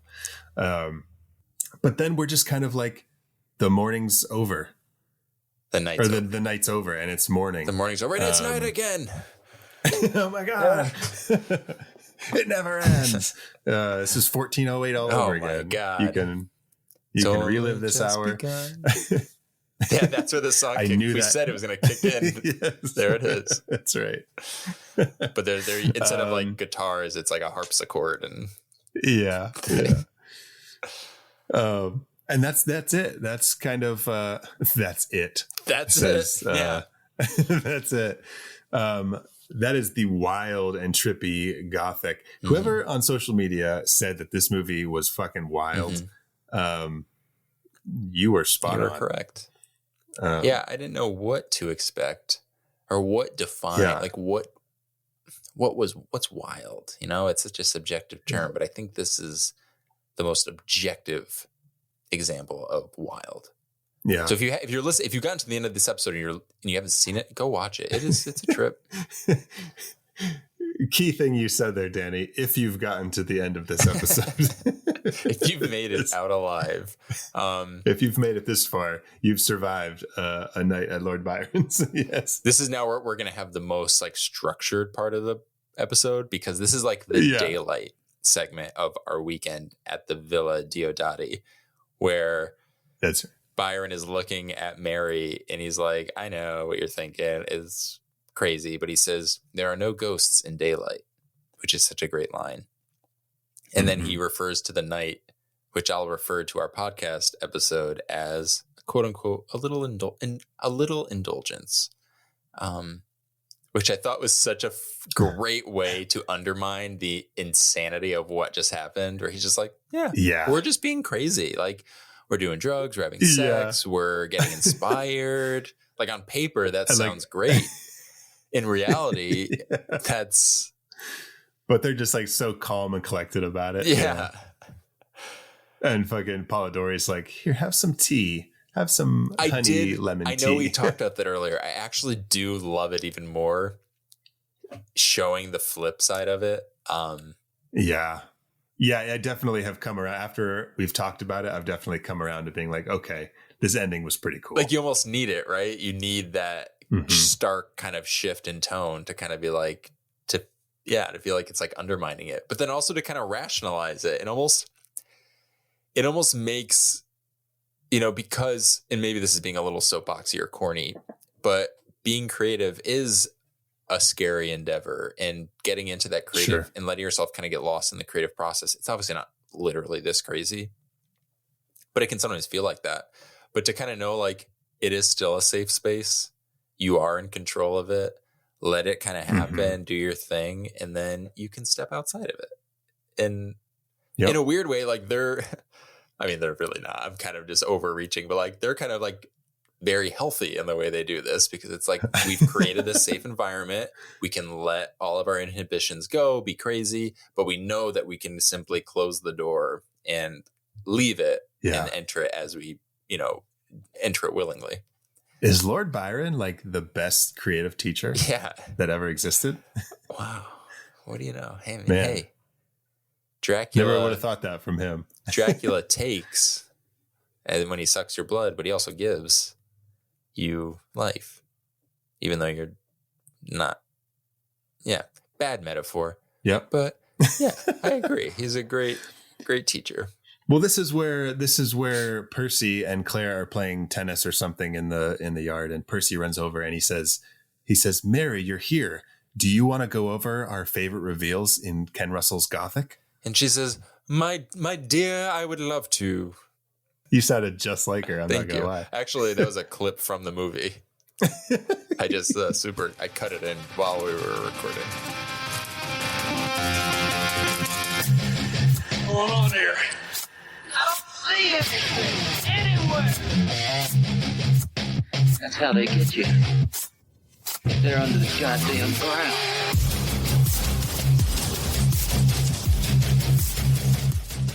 Okay, so here is a speed round recap of our reveals, our official reveals in Gothic. Number 1, the knight with the leeches all over his face. Leeches or worms over his face. So leech boner knight. Leech boner knight, yep. Okay. Number 2, the little goblin man on top of Mary, also known as Fuseli's monster, the incubus. AKA the poster. AKA the poster. The front man. The incubus. Number 3, hey, the front man of this movie. Also, incubus is the front man. And yeah, something there. That's right. The number 3, the monster that's sort of like a werewolfy thing in the carriage of the barn. Number 4, the spider weird thing giving birth to a baby skull in the barn. Mm-hmm. Number 5, Claire on the pool table with her eyeball titties. Number 6, the Sasquatch stealing Dr. Polidori's horse. And number 7. That's climbing in my ranks just because of continue. Sorry, not a speed round if I keep talking. And then our last and final reveal is Mary with the visions throughout the end of the movie with her dead child. So what is your favorite reveal? I guess we know it's Dr. Polidori's horse being stolen by Sasquatch. No, mine's actually, mine was a change. I wasn't sure where I wanted to go. There are like some obvious choices, and I don't mean that in a bad way. Like they're the ones that are like, that's probably objectively the best reveals for the movie. And maybe it's just, I don't know, like it's the newness of it. It's the freshness, but I think I'm going to go with the skull baby with the tentacles in the barn that Percy finds. Okay. Because after you showed me the screenshot of it, we talked about it, and then we even like dug into like what it maybe represents. That's pretty fucked up. It's pretty disturbing. Yeah. And we'll post we'll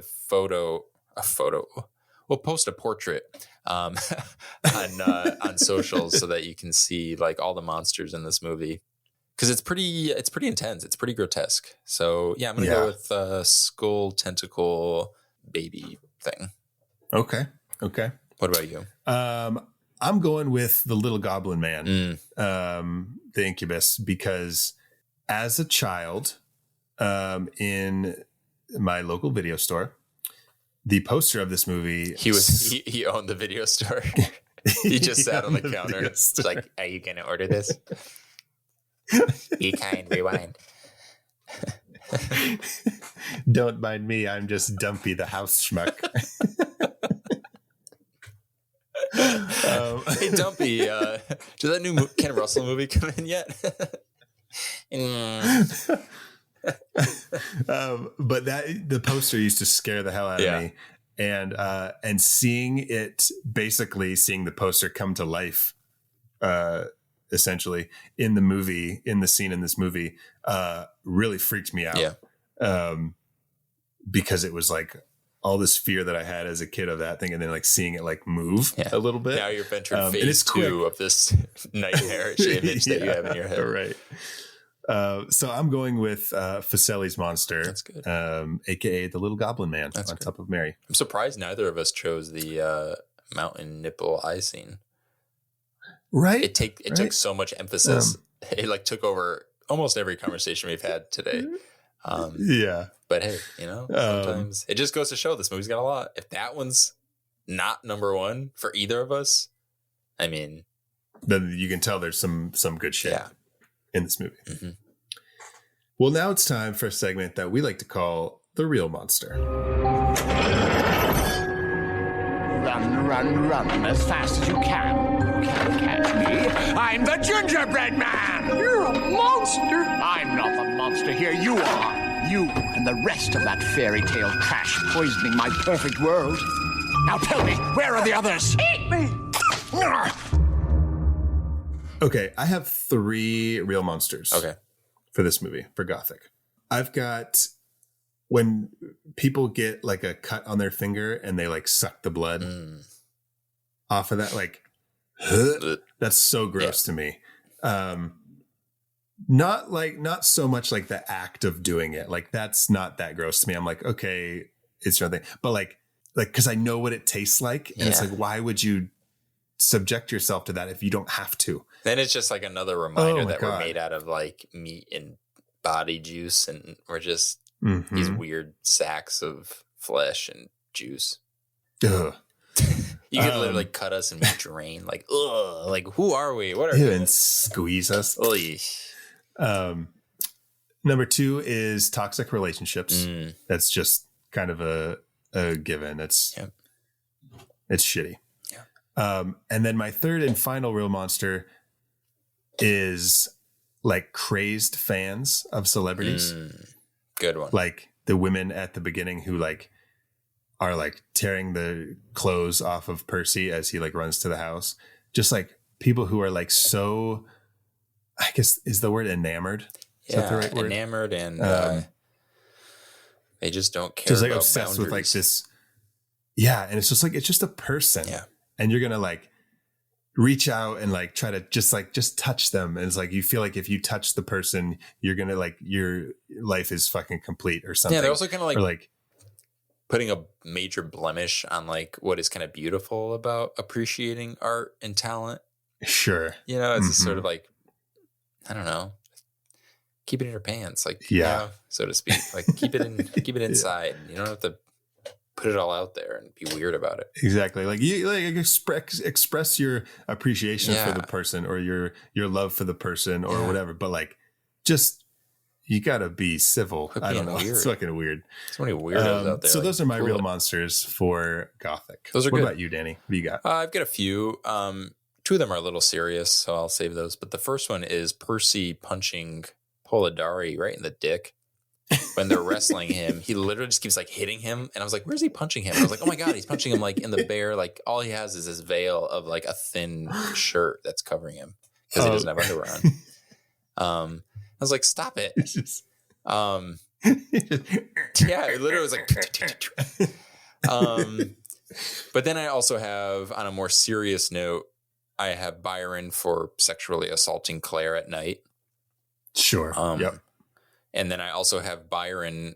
Byron is, I mean, he's called the devil. The monster in this movie. think he might be Dracula. But the other real monster is Byron for telling Mary that she's just jealous that Claire is about to have a baby that might live. So he's throwing it in the face that she dealt with a stillborn child, which is maybe the worst thing anyone can do to anyone. Sure. So yeah, those are my real monsters. Ugh. Yeah, Byron is we've said that our monsters in this movie are the like manifestations of their fears, but like Byron's the fucking monster in this movie. Like you've heard people say like sick burn, but like in this one it's like sick burn, comma Gabriel. It's like someone's reading like his fucking like they put the last name first. Yeah. Like wait, what? You don't have to read it that way. All right. Well, now it is time for our last segment, would you survive a weekend at Lord Byron's Geneva estate? And here we go. So you're asking, would I survive being confronted by and facing the manifestations of my shame and insecurities and deepest fears? Exactly. Zach, I do it every day. So if this ain't surviving and this ain't living, then I don't know what more of an answer you need. But I will give it to you anyways. Yes. If this ain't surviving, then I ain't thriving. If I ain't surviving, I ain't thriving. If I ain't thriving, I ain't diving into the pool of success, which starts as a mess, but God bless. That's when you're playing NES, Nintendo, Super Nintendo. Nice. I like how you wrapped it up. Nintendo, re, mi, fa, sol, la, as in Dracula. This is a movie about monsters. How I met them. We just did it. Good night, everybody. But let Zach finish his little ditty because we got a show to do. And then it's on to you to support film and movies, but no more snoozies. That star Kevin Kline, so that we can talk about Frankenstein. Yes. In Ken Russell's Gothic, which is next in line. Yep. Bam. Yeah. Dude, how did we ever get through an episode without rhyming all the time? Well, I would almost say we were more like rappers, like we're rap stars. Or as the dad in Hocus Pocus says, we're rap singers. We're rap singers. So that is Gothic. That's it. That's Ken Russell's Gothic. I thought there'd be more to talk about. No, that's it, Danny. That's it. If you guys have seen Gothic, which I hope you have after listening, if you haven't seen Gothic and you made it through this whole episode, God bless congratulations. We love you. You are the best. Mm-hmm. But if you haven't seen Gothic, check it out. You can watch it for free on Tubi. It's definitely worth the watch. Definitely after talking about it, I like it even more. So give it a look-see. And let us know what you thought. Find us on social media at How I Met Your Monster, or send us an email at howimetyourmonsterpodcast@gmail.com. And let us know your thoughts on Gothic or any other Ken Russell movie, because we want to learn more about Ken Russell, because he is something to be. He's rustling my feathers. That's right. And so, with that being said, that wraps up our Writer's Shock triple feature series, which means it is time now to announce our newest triple feature, which will be coming directly after this episode. Oh my God. Danny, what's our next triple feature? So our next triple feature was actually chosen by Casey, who sadly cannot be here to announce it. So I will speak on her behalf. It's like at the Oscars. It's like, I'd like to accept this award on her behalf, but I'm going to accept the responsibility to talk about her triple feature choice. The triple feature choice, it's a creepy one, you guys. It's going to give you the creepy crawlies, and that's because it is Bugging Out, in which we will be talking about insects, movies with insects. Ugh, gross. Yeah, so Bugging Out, I am super excited for this creepy crawly journey through cinematic horrors. And we're talking about 3 movies, obviously, for triple feature. So our first feature is Ticks. Oof. Our second feature, Casey's pick, is Mimic. Guillermo del Toro's Mimic. And Danny, what's going to be our third feature in our Bugging Out triple feature? Our third pick will be the Dario Argento film Phenomena, aka Creepers. Yes, there's 2 titles, which I believe is where it was released. I believe it's Creepers in America and Phenomena in Italy or in other parts of the world. So I am super excited about that triple feature. Because bugs as much as out. I fucking hate bugs, I love watching bug movies. I also even hate cockroaches, and yet I love Mimic. We are doing some fantastic. We have Guillermo, 2 really. I don't know who directed Ticks, but I actually have never seen Ticks. But we've got a Guillermo del Toro movie with Mimic. We've got a Dario Argento movie with Phenomena, aka Creepers, and then we have Tony Randell. All right, we got 3 classic, iconic horror filmmakers. We've got Guillermo del Toro, Dario Argento, and Tony Randell. Who was the editor on Hellbound Hellraiser 2. Exactly. He was the editor. So for all you Hellraiser sequel fans out there, all you Hellraiser hellheads, you're in for a treat. And if you feel something crawling on your legs while you're sleeping, it's probably just the anticipation for this episode of these 3 episodes. Oh, yeah. So, okay, let me take that back. Not only was he the editor, but he also directed Hellbound Hellraiser 2. Oh, shit. Okay. All right. Yeah. We're in very good hands, you guys. Yep. And a little one you might know of, Amityville 1992, It's About Time. Oh, Zach's favorite Amityville sequel. Yes. So we are in good hands with this triple feature, as you say. And Danny, in the meantime, where can our listeners find you on social media? You can find me on various, all of like the popular social media platforms at Danny Salem. It's just my name, DANNYSALEMME. 2 M's like the candy, melt in your butt, not in your hands. Nice, wonderful. I think Lord Byron had some M&Ms up his butt. He did, yeah. Well, he likes to dip them in blood and then like suck on them. Oh my God, no. This bit is over. Lord Byron, why do you only have red M&Ms? Dude, this bit is over. Well, he bit into those M&Ms and thus the bit was created.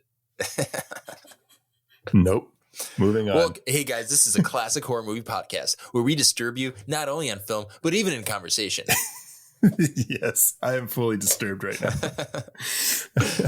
And you can find me on social media at Zach Gwinsick. And until next time, thank you all for listening. Now go meet some monsters.